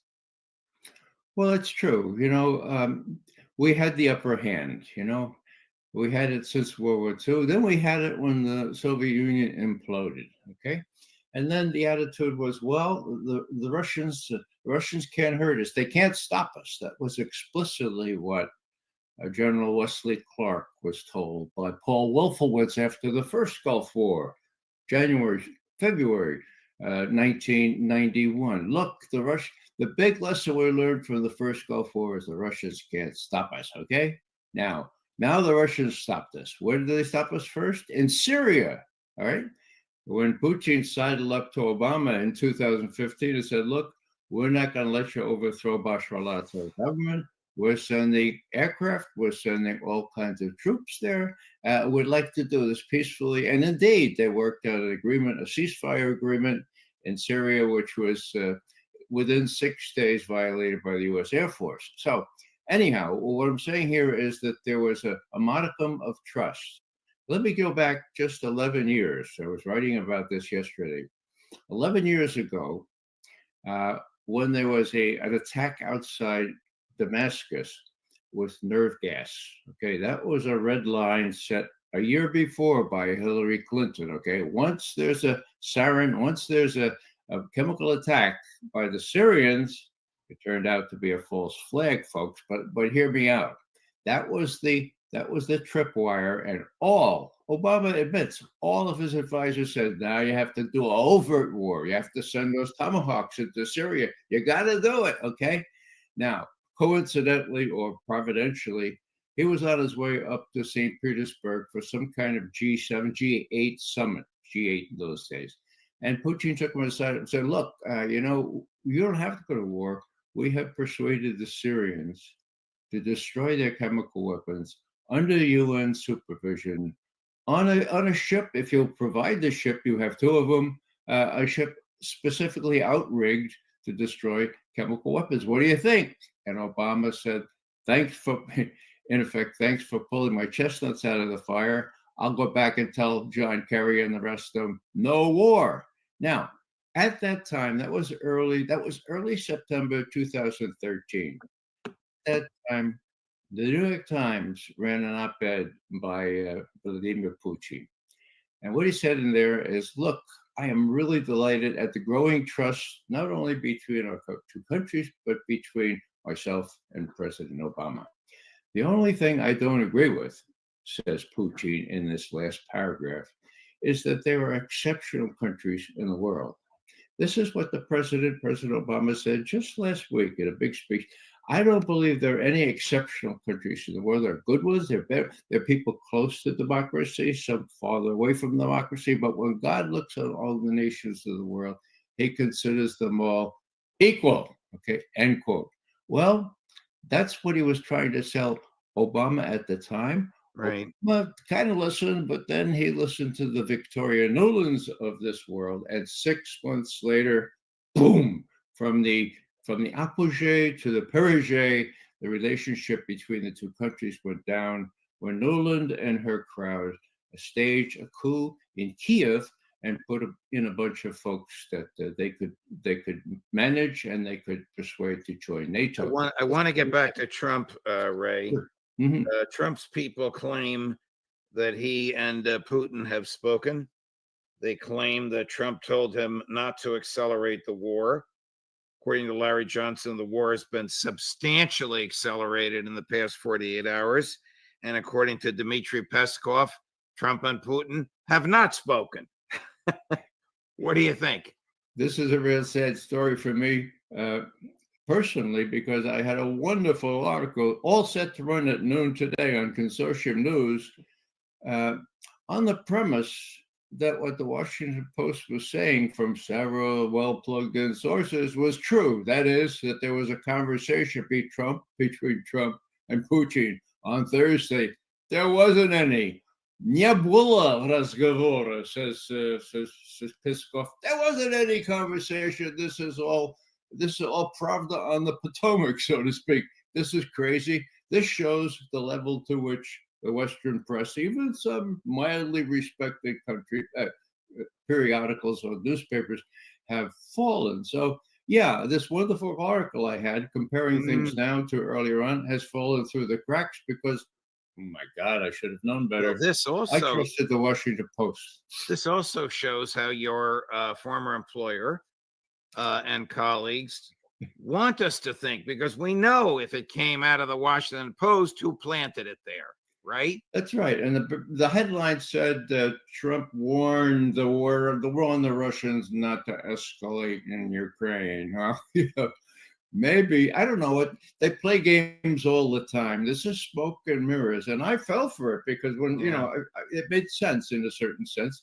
But then when I compared what they were saying happened on Thursday and what Putin was saying the same day and early Friday in Valdai, I said, wow, well, we'll go with it anyway, because this is the first time two American presidents or presidents-elects or former presidents have talked in 2.5 years. That's news. I'll lead with that. Right. And that was, of course, taken in by the Washington Post. I should have known better. Right. I'm sort of surprised, Ray, at your answer that you don't think American intel is aware of Putin's thinking. Maybe I'm giving them more credit than they deserve. If Mossad and FSB know what's going on in the White House, doesn't CIA know what's going on in the Kremlin? Judge, I'm sorry to break this news to you, but we've had precious few spies with that kind of access. When I joined the CIA, we had a really good spy. His name was Penkovsky. He was very high military folks. He was wrapped up. There were a couple others since, but it was a fable. It was a tall story that John Brennan spun during Russiagate, that he had a real wonderful Kremlin source. Now, that source ended up on a nice house in New Jersey. No one ever bothered him. No one ever asked, were you really the source? In other words, we don't have good insight into what the Kremlin is thinking. How about electronic spying? Well, the state of the art is not only really good for aggressive monitoring, but for defensive prevention. So it could be we have very sophisticated things get through, but usually Russian security is so good that usually they're careful enough to prevent this. You know who agrees with you there is Ritter. Scott says that the Russians have the best defensive digital mechanisms in the world, even better than the Israelis. Do you think that American intel is aware of how European elites, the EU and NATO, have privately reacted to Trump's election? Do you have any finger on those pulses? Well, I know that the German government is about to collapse. Right. That has several reasons, but Biden and Harris are first and foremost among those reasons. You know, it's not necessary to have special spies in these countries. We have such close relations that even the embassies are very good at reporting reactions if they report candidly and objectively. Question is, you know, is somebody telling Biden, look, Joe, you know, my God, when you let Bill Burns tell his people to blow up the Nord Stream pipeline, my God, the economy in Germany and the rest of Russia and the rest of Europe is going down like this, you know. And now, you know, we ought to kind of fess up, but we ought to try to help them instead of dunning them for more help for Ukraine. The fact that we're not giving anymore, or your successor is not going to give much more. You know, it's a sorry story. Figure out a way to make it less bad, Joe. Are they going to tell them that? I don't think so. Do you think that the new German government, or do you think the German people recognize that the reason they're burning dirty coal this winter, this coming winter, and did last winter, is because of Joe Biden? No. And that's a sad story. Nobody will admit, except for Cy Hirsch and a few of us, what truly happened to the Nord Stream pipeline. Very few Germans know about it. Cy used to have contacts where when the New York Review of Books or the London Review of Books wouldn't publish him anymore, he published in German periodicals. He had friends there, and they translated immediately from English into German and vice versa. So when that all petered out, Cy can't get published. The premier investigative reporter of our era, okay? And he wrings his hands. I remember him talking to Bob Perry, my mentor in journalism, and they're both wringing their hands. What the hell has happened to our profession? And why can't anyone let us into the major media? It's just a very sad story. And as a result, in answer to your question, the European populace knows very little. And my friends in Germany tell me that sadly, there are only about 30% of people that have any idea that it was the United States, specifically the CIA, that blew up those Nord Stream pipelines. You know, I don't have a good handle on German politics, but would any of Chancellor Scholz's opposition, when they have their election in the spring, be running on the platform, you let Biden do this? The reason we have lousy heating and are breathing foul air is because of you. Or doesn't it work that way? Well, so far, the best example of the new look in German politics is a woman who broke off from Die Linke, the left party that forgot its roots and started to be the middle party, okay? Her name is Sarah Wagenknecht, okay? Yeah. And she's gotten 12, 13, 14% of the vote in some of those formerly East German provinces. Now, she and the AfD, the Alternative für Deutschland, the rather right-wing party, they have a majority in some of those provinces. But you know, they don't see eye to eye on a lot of things, on immigration and stuff like that. So it's a real duel between the old Christian Democrats and the Social Democrats that used to rule the roost in Germany, and these new parties. One of them looked on as very dangerous, the AfD, and Sarah Wagenknecht, who is really looking on the truth here. Her deputy, a woman named Sevim Dagladen, she said this about what you need to know about politics in Germany and internationally. Unser erster Pflicht, our first duty, ist sich bei diesem Königreich von Lügen nicht dumm machen zu lassen, which means our first duty by this Königreich, this kingdom of Lügen, of lies, ist nicht dumm machen zu lassen. Don't let ourselves be made dumb, okay? Now, she got really good resonance among 15, 20% of the German people. They're working their way up. They used to be 3%. So that's the hope. They're going to have to be in some kind of coalition with somebody else. Hopefully not the AfD, which is really Let's get back to Back to Ukraine. Trump boasted several times during the campaign he could end the war in 24 hours. How could he possibly do that? Well, he can't. And, Putin, tongue in cheek, said, I'd really be interested I wonder how he plans to do that. Well, he's not going to do it in 24 hours, but he may do it just as he comes into office. It all depends on whether he listens this time to what Putin was saying just recently in Valdai. Look, the time is to listen to the reality. Right. We can proceed from earlier agreements, but we have to recognize the lay of the land on the ground. We're not going to give up our military advances. We're going to deal, but only if you recognize that we have core interests here and that we're willing to deal, but on the basis of new realities that have taken place over the last 2.5 years.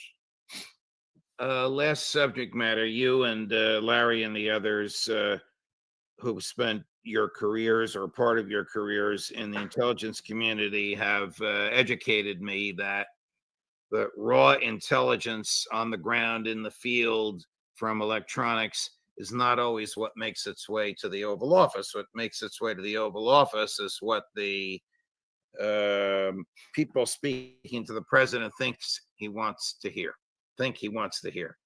How easily can the intelligence community pivot from telling Joe Biden what he wants to hear to telling Donald Trump what they think he wants to hear? It all depends on people, Judge. It all depends on who Trump selects to be the head of the CIA and that post above the CIA, the National Director for Intelligence, who is now that woman named Haynes, Avril Haines.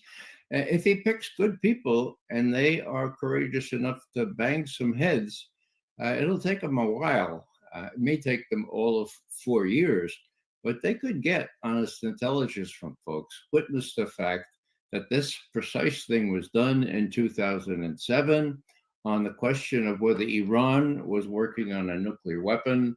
An honest person came in, ran a national intelligence estimate and said, no, they're not. Okay. And the result was no attack on Iran during that last year before Bush and Cheney rode off into the western sunset. So the gatherers of intel will be the same professionals and the reporters of it will be political hacks. Well, the gatherers, just report what they can gather. Okay, now the electronic stuff can be very good. The satellite stuff is the best there is. Okay, now how that's interpreted makes all the difference. If you go back to Iraq, weapons of mass destruction in Iraq, Scott Ritter knew there weren't any. No one would listen to him. Now, what happened? The imagery analysis had been ceded from the CIA to the Pentagon, to the Pentagon. And who was appointed to supervise the analysis of information on weapons of mass destruction? A fellow named General James Clapper. And what does Clapper admit in his memoir? He says, well, Dick Cheney and others were leaning so hard on us to find weapons of mass destruction in Iraq that we came up with 171 suspect places. But I have to admit, says Clapper, that I too was guilty of actually finding things that weren't really there. A direct quote from his book. Okay, we found things that weren't really there. Oh, isn't that great? Okay, when you have the Pentagon running the imagery analysis, you can find things that aren't really there if you want to make a war. Well, we both remember how he lied under oath and on national television, the same James Clapper. So none of this is surprising. When Senator Ron Wyden asked him if the government was spying on tens or even hundreds of millions of people, he answered no. Now, Wyden knew he had lied because he had answered yes when Wyden asked him the same question in the SCIF, in the secure facility, the contents of which can't be revealed. That's the way the government operated then. I suspect that's the way it'll continue to operate. Ray, a pleasure. My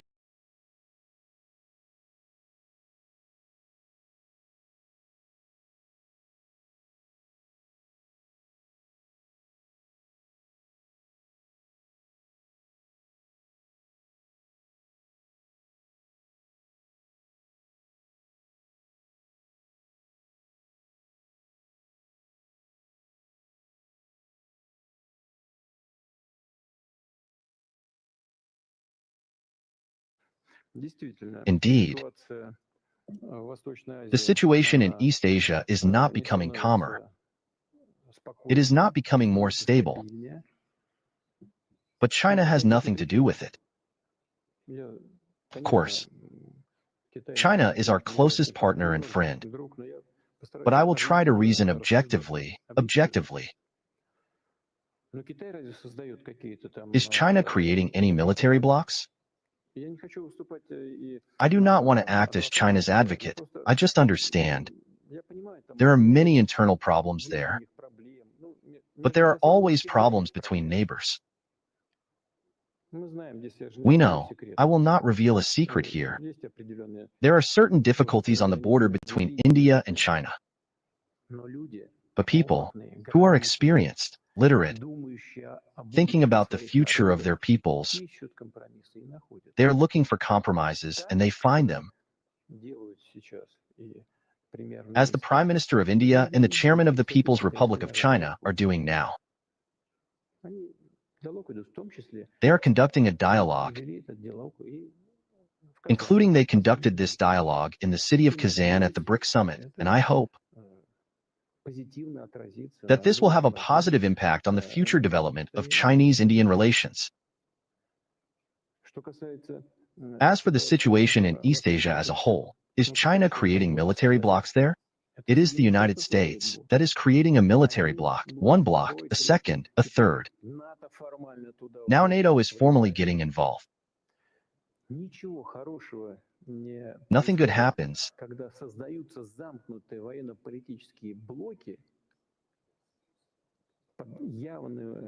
when closed military political blocs are created under the explicit leadership of any major country. All other countries, as a rule, work in the interests of this state. That creates these military blocs. And those who so easily agree with all this, let them think about it.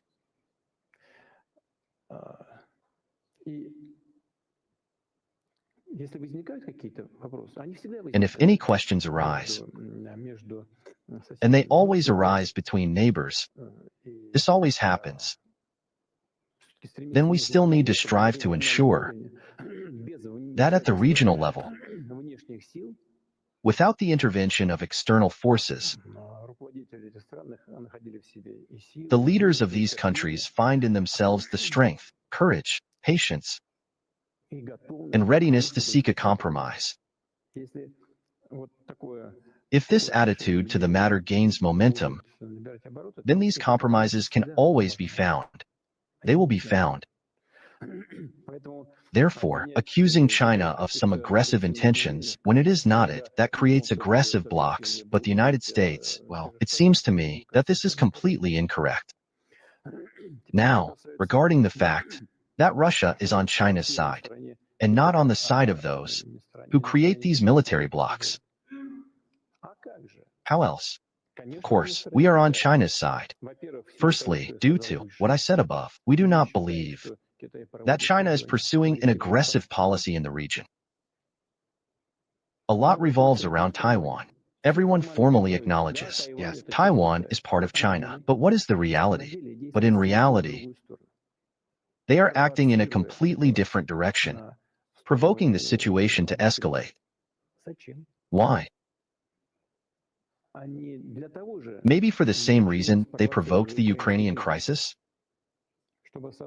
To create a crisis in Asia, and then tell everyone else, guys, come here to me, closer, because you can't cope without me. Maybe this logic works in Asia too?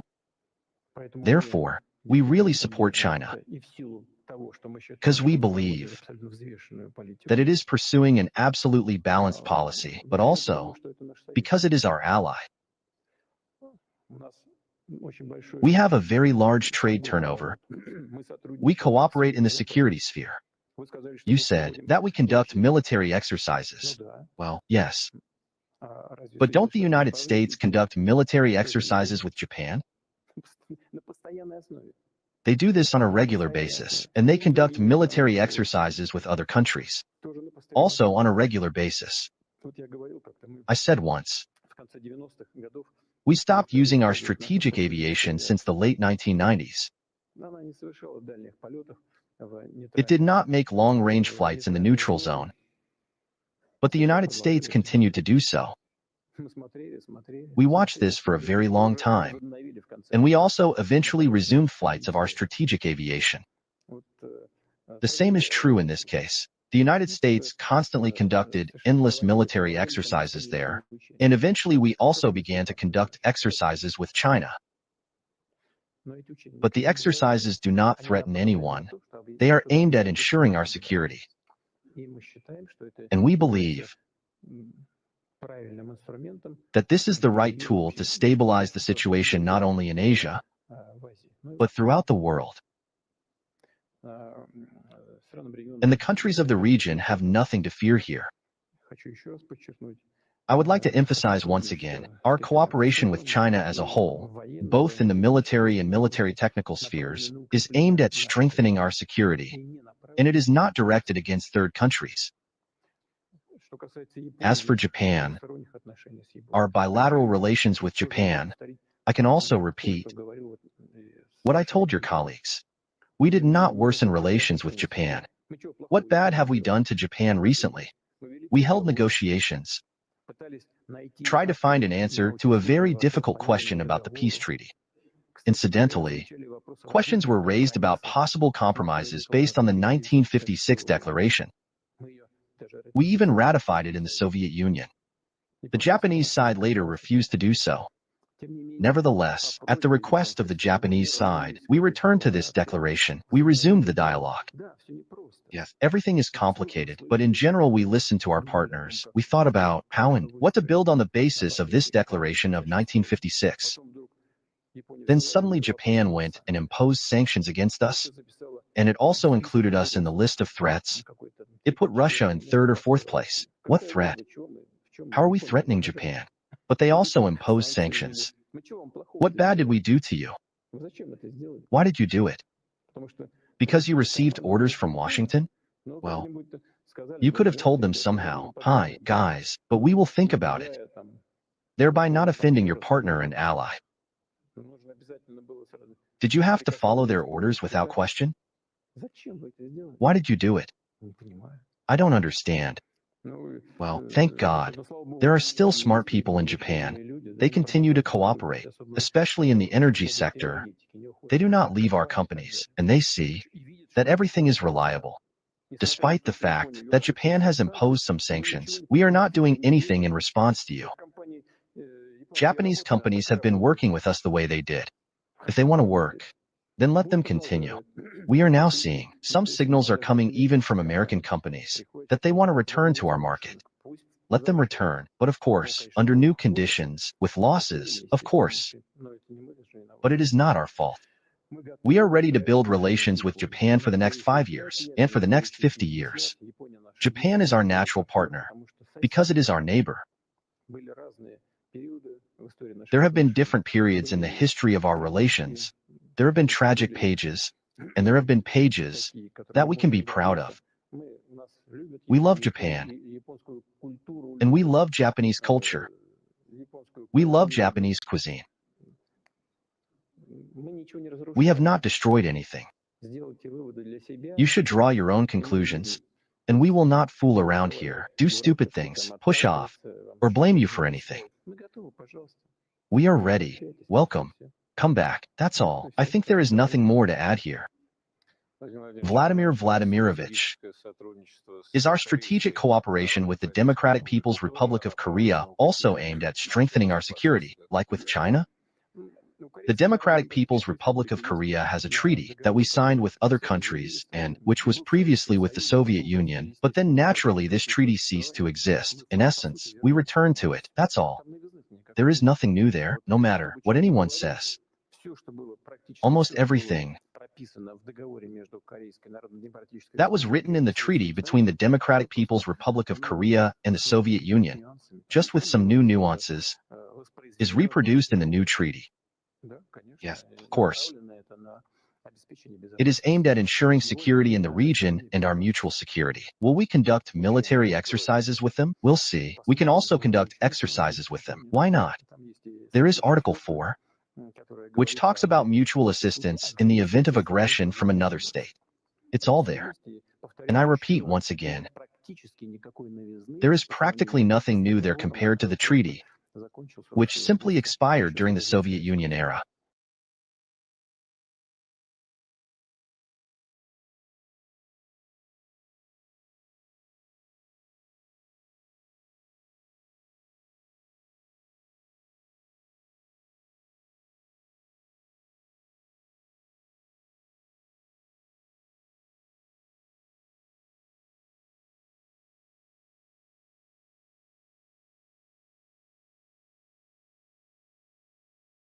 Worried, and we watched the US election with ease and even amusement. We know the US system is broken, and whoever takes office, we're prepared to deal with.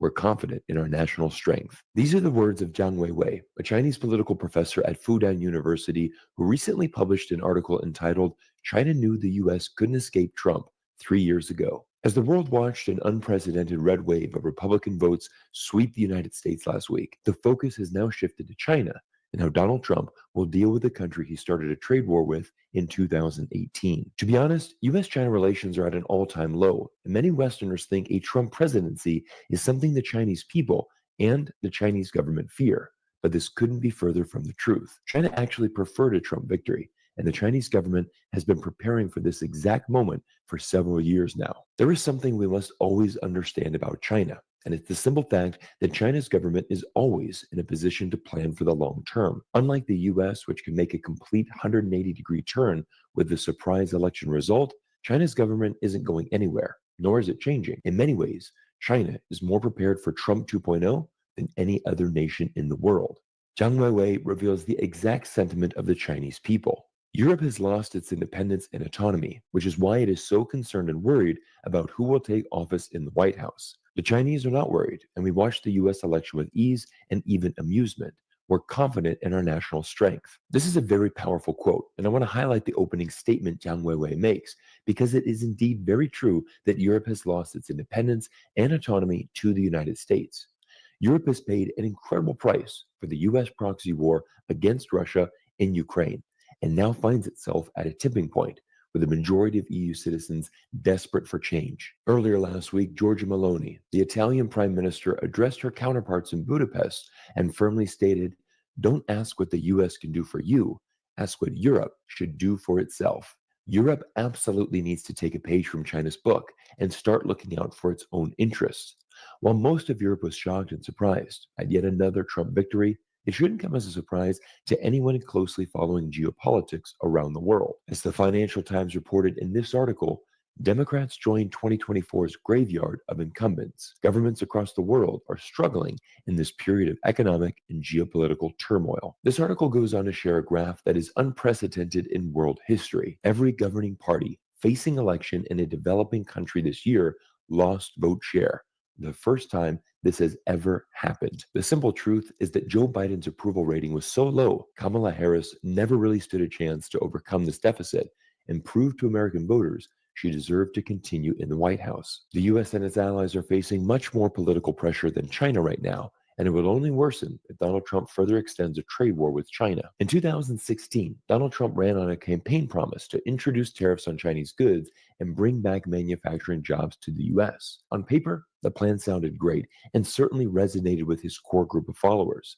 But the truth is, his ensuing trade war was a total failure. Conservative estimates show that 92% of the tariffs imposed on China were borne by American companies and consumers. Once again, this is basic economics and exactly why CNBC is now reporting that Trump's proposed tariffs could raise prices for consumers and slow spending. Instead of learning from past mistakes, which, let's be honest, isn't one of Trump's strong points, Trump now wants to implement 60% tariffs against all Chinese imports. Frankly speaking, this would be a disaster for the US economy and cause inflation to absolutely skyrocket, which is actually quite ironic, as rising inflation and high cost of living was a major factor contributing to Kamala's loss. I recently had the pleasure of interviewing Jeffrey Sachs, a world-renowned economist from a Columbia University who exposes the truth of the US-China trade war. You know, our American economy, our American way of life really depends on China. Absolutely. And our economy depends on China. Their economy depends on us, not to every dollar or yuan, but for our prosperity. This has been a tremendously beneficial two-way trade. Right. By the way, the first principle of international economics, which I have taught for 44 years, is mutual gain. Yes. Trade is not about one side winning and the other side losing. That's how generals think.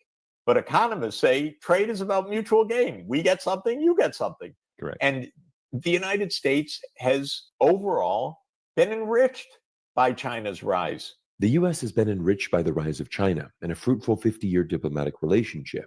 But the only message you hear from Donald Trump's government is China is winning. China is taking our jobs. Make America great again. Trump wants to impose 60% tariffs on all Chinese imports. But has anyone stopped to think, what happens if China retaliated and imposed a 60% tariff on American exports to China? Let's see how this would work in the real world by examining the American farm industry. Take a look at this graph, which shows how China is the largest export market for US farmers. The Chinese market is considered to be irreplaceable, and if China responded to Trump's tariffs with 60% tariffs of its own, the US could lose a vast proportion of its soybean and corn exports. The most ironic part is that US farmers overwhelmingly support and voted for Donald Trump, but they could ultimately become the biggest losers of this new trade war with China. Once again, listen to Professor Sachs address the issue of Americans losing their jobs to China and why ultimately China is still the ideal trading partner for the US. If you're in a factory competing directly with a highly efficient, low-cost Chinese exporter who's able to encroach in your market, yeah, you may lose. You may lose your job, your wage may go down, and so forth. 2 points about that. One, somewhere else in the United States, there's a huge winner. There's someone who's exporting to China. All of us as consumers, because we're able to get our Apple phones or just about anything else that we have that has efficient Chinese production in it. So we're winning that way. Our standard of life and our quality of life has gone up. Now, the principle of international trade is that the winners win more than the losers lose because there's a net gain for both societies. But what is also true is if our society is really stingy, so the winners pocket their winning and the losers are left in their own, you're going to have a disgruntled people in the losing areas. And in our case, in the United States, while the U.S. overall has been a huge beneficiary of trade with China. And by the way, I said this in California recently, and they were very surprised to hear this because no one talks like that. Right. I said, are you kidding? You've been enriched. You're the IT center of the world, but you don't produce things. China produces your goods and gives incredible profits to your design, like NVIDIA. So if we were a little less cruel to those who suffer an adverse consequence, say from import competition, we would be honest to also say, look at how our country as a whole have gained. How many companies have found huge markets in China? How many companies produce in China? How many companies are engaged with China in supply chains? That's what honesty would be. We don't have it in our politics. Professor Sachs is right. We don't have honesty in American politics, and it's why over 70% of Americans went to the polls last week agreeing with this statement. The United States is going in the wrong direction. But of course, a new administration does bring hope for change in America, and here are some pretty incredible words from Vice President-elect J.D. Vance, who reveals why China has been so successful with its foreign policy and why the U.S. needs to make a change. We have built a foreign policy of hectoring and moralizing and lecturing countries that don't want anything to do with it. The Chinese have a foreign policy of building roads and bridges and feeding poor people. And I think that we should pursue a foreign policy, a diplomacy of respect, and a foreign policy that is not rooted in moralizing. It's rooted in the national interest of this country. If Donald Trump genuinely wants to revive the American economy, his first step should be to seek cooperation and assistance from China, because without that, there's little hope for its success. Remember what I said earlier. China's position of strength is long-term planning, and in the past 4 years, U.S. trade has increasingly become a smaller portion of Chinese exports. In fact, when we look at the data, Chinese exports to the U.S. are now less than 3% of China's total GDP. China is the largest trading partner to over 120 countries around the world, financing trillions of investment projects on every corner of the globe through its signature Belt and Road Initiative, and has built up a large domestic base of manufacturing to sustain itself for the future. Just look at this graph, which shows you how quickly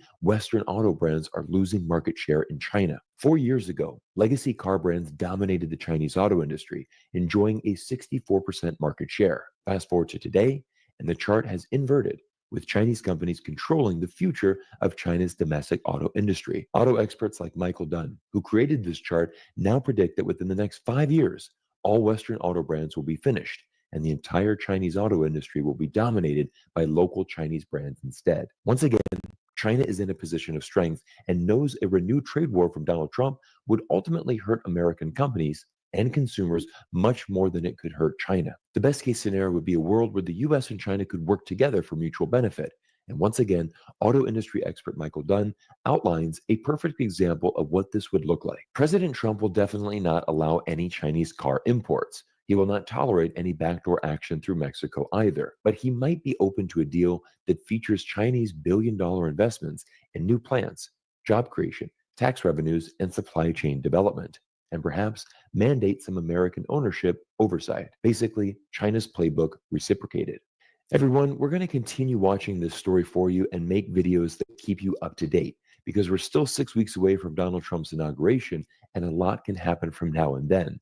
But we study geopolitics because it creates opportunities in the market. And now I want to switch to the investment.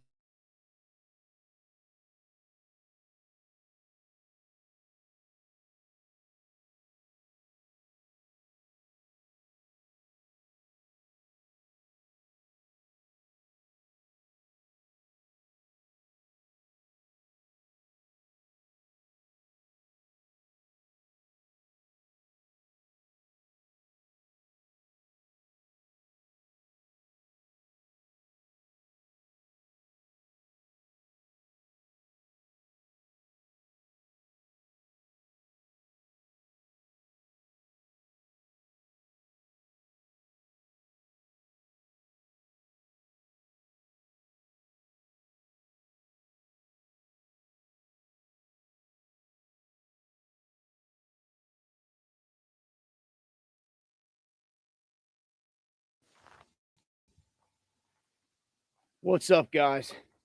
D7 back at you. This time, we've got talk of a national emergency that's about to be declared.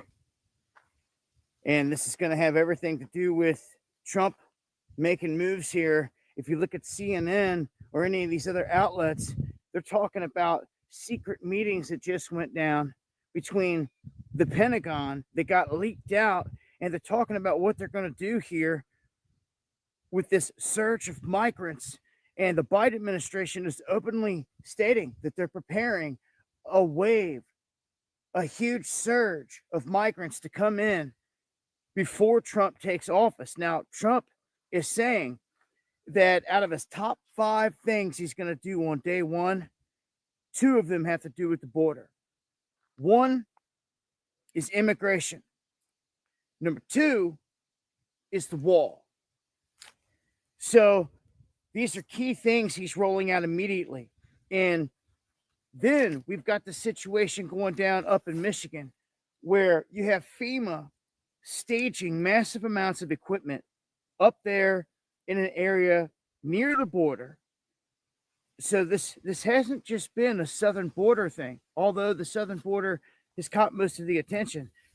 We have had tons of illegals coming across the northern border, I have people emailing me telling me that on their property, they have the IDs of these people that once they cross into the United States, they're ditching their IDs and they're finding them all over the place and have been.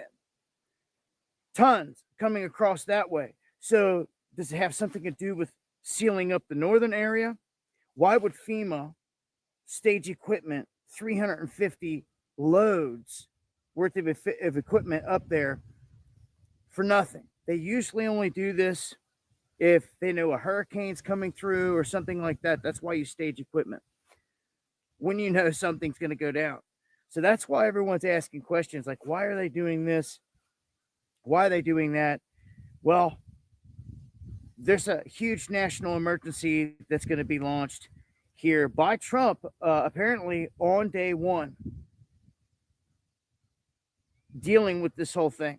So is something else going to go down? Like, what's about to happen? You can like feel it in the air. I've been saying this for some time. It seems like a series of events are about to pop off. And I don't think this is going to go down too smooth. I don't think that, especially when it comes to the gangs and all that, all these illegals that are here, the criminals, murderers, rapists, and all that, I don't think they're going to go easy. If they've got guns and weapons or anything like that, there's going to be some shootouts. There's going to be an uptick in some stuff, man, that I don't think many people realize is about to pop off. Regardless, the talk's everywhere about this emergency situation. And I'm going to leave links below, and I'm going to break this down further on the live stream. Make sure to join me for the live streams. So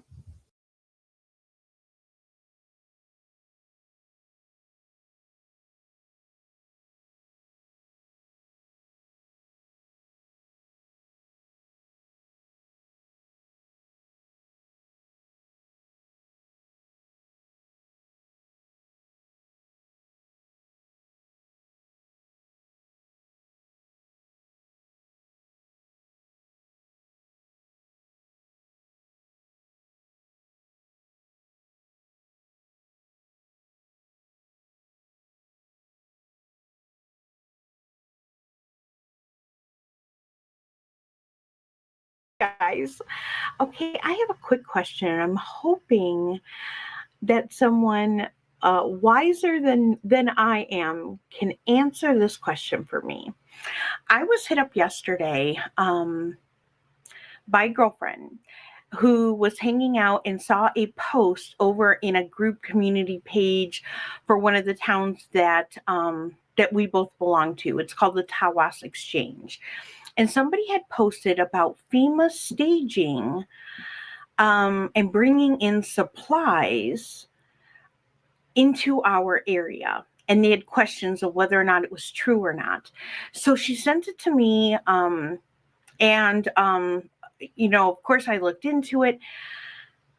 Long story short, there is a town hall meeting. Okay, township meeting from Oscoda. It was held October 28th, I do believe.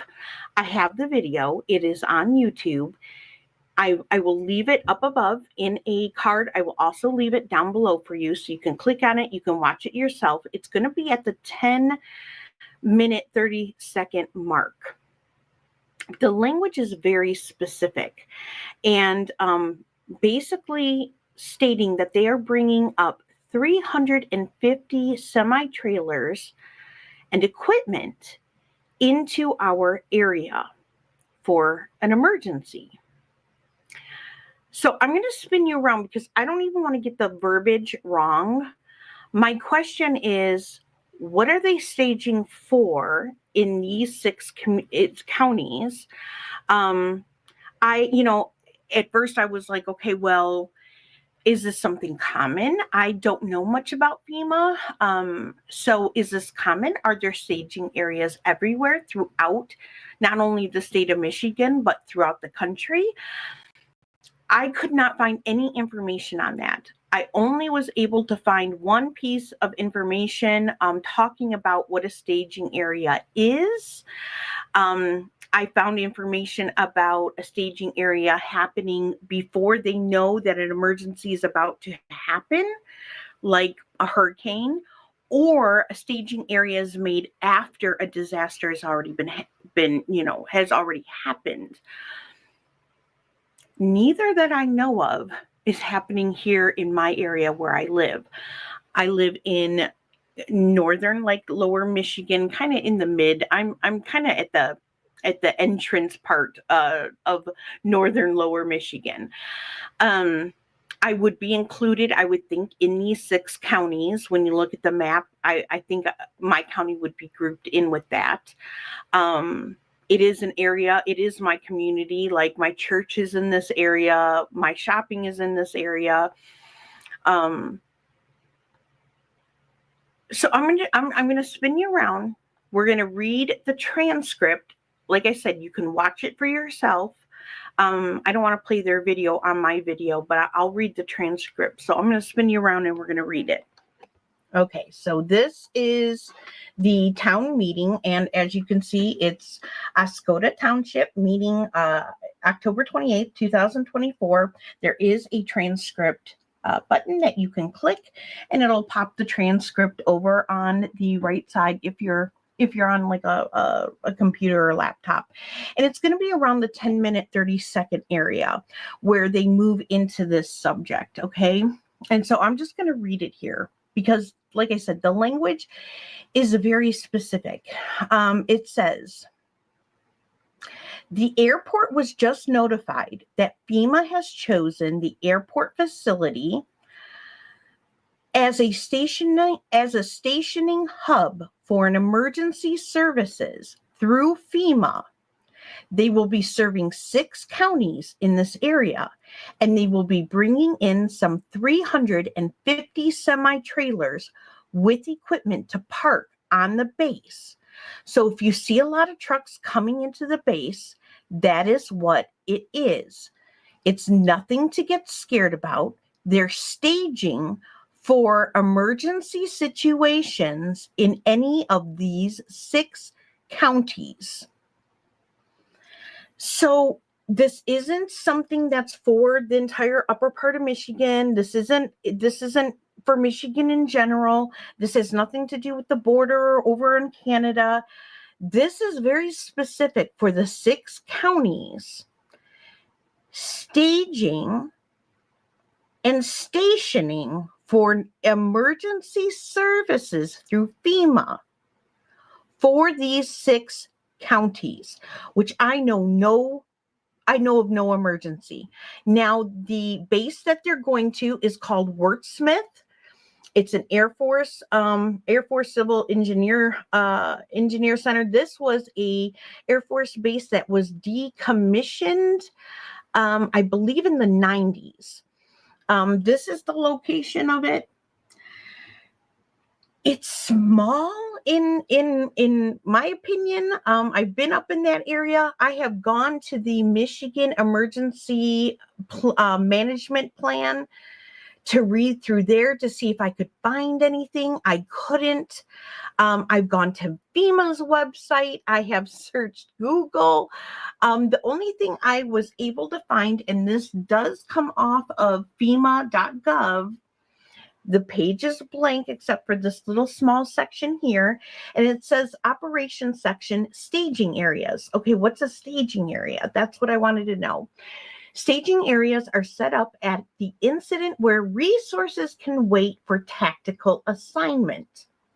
All resources in the staging area are assigned and ready for deployment. Out of service resources are not located at the staging area. After a staging area has been designated and named, a staging area manager will be assigned. The staging area manager will report to the operations section chief or to the incident commander if the operations section chief has not been designated. So my question is, since I can't find any information on whether or not, because I thought, okay, well, if this is just part of the course, if they're just bringing equipment up in case there's an emergency, then this should be all throughout the state, not just for our 6 counties. This specifically says it is for our 6 counties that are here in this area. It doesn't say it's for the whole upper part of Michigan or this region or the entire state. It doesn't say anything like that. It says for these 6 counties. This area is not a populated area. I was able to find one thread on this over at Godlike Productions, which is kind of a conspiracy site. It's been a message, if that message board has been up forever and a day. There was one posting over there asking about if anyone knew anything about it. Somebody did mention that this decommissioned Air Force base is kind of out in the middle of nowhere. And I don't want to say that, there are people that live in that area, but we are not heavily populated.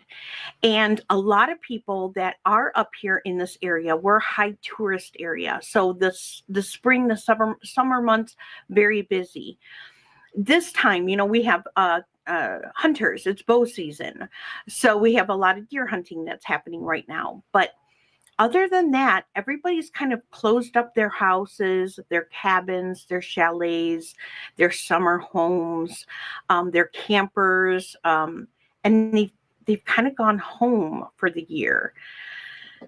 So I can't find out any information on what could possibly be happening or about to happen that would require 350 is just so much. That is a lot of trailers. That's a lot of equipment to bring up into this very rural area in northern, eastern Michigan. So I'm making this video asking if anyone knows anything about this. I have, a couple of feelers out with people that I thought maybe might be able to help me. One is a National Guardsman, but he says that there's not a whole lot of information. What are they staging for? What do they think is going to happen in these 6 counties that will require 350 FEMA trailers full of equipment? And what equipment are we talking about? Unfortunately, this township meeting didn't share any of that. They just touched on this and they moved forward. Maybe someone in that township could find out what is happening, what's going on. Maybe it's nothing at all. Maybe it's, something completely, preventative. I don't know. But with all the crazy that's happening in the world right now, with FEMA just firing somebody who, led her team to not servicing houses after a hurricane, they had a Trump sign. I mean, I can't even imagine, it doesn't even matter which side you're on. Americans are Americans, and I don't care who you voted for. If your house is destroyed by a hurricane, if your family is hurt, if your family is homeless, if your family is suffering in any way, I don't care what your political, religious state, I don't care I care about you getting taken care of. And so with so much going on, this makes me nervous, and I would be lying if I said it didn't. What is happening or about to happen that's going to require 350 semi-trailers with equipment from FEMA in my neck of the woods? If anyone can help me figure it out, find out, lead me somewhere where I can read and be more educated on this, I would be grateful. I would be so thankful, because this has stuck with me. I found out about it yesterday afternoon, and I have been researching ever since. It is now Sunday, I think, at 2:30 in the afternoon, and I'm just going to reach out to you for help. So, Go figure. Follow me.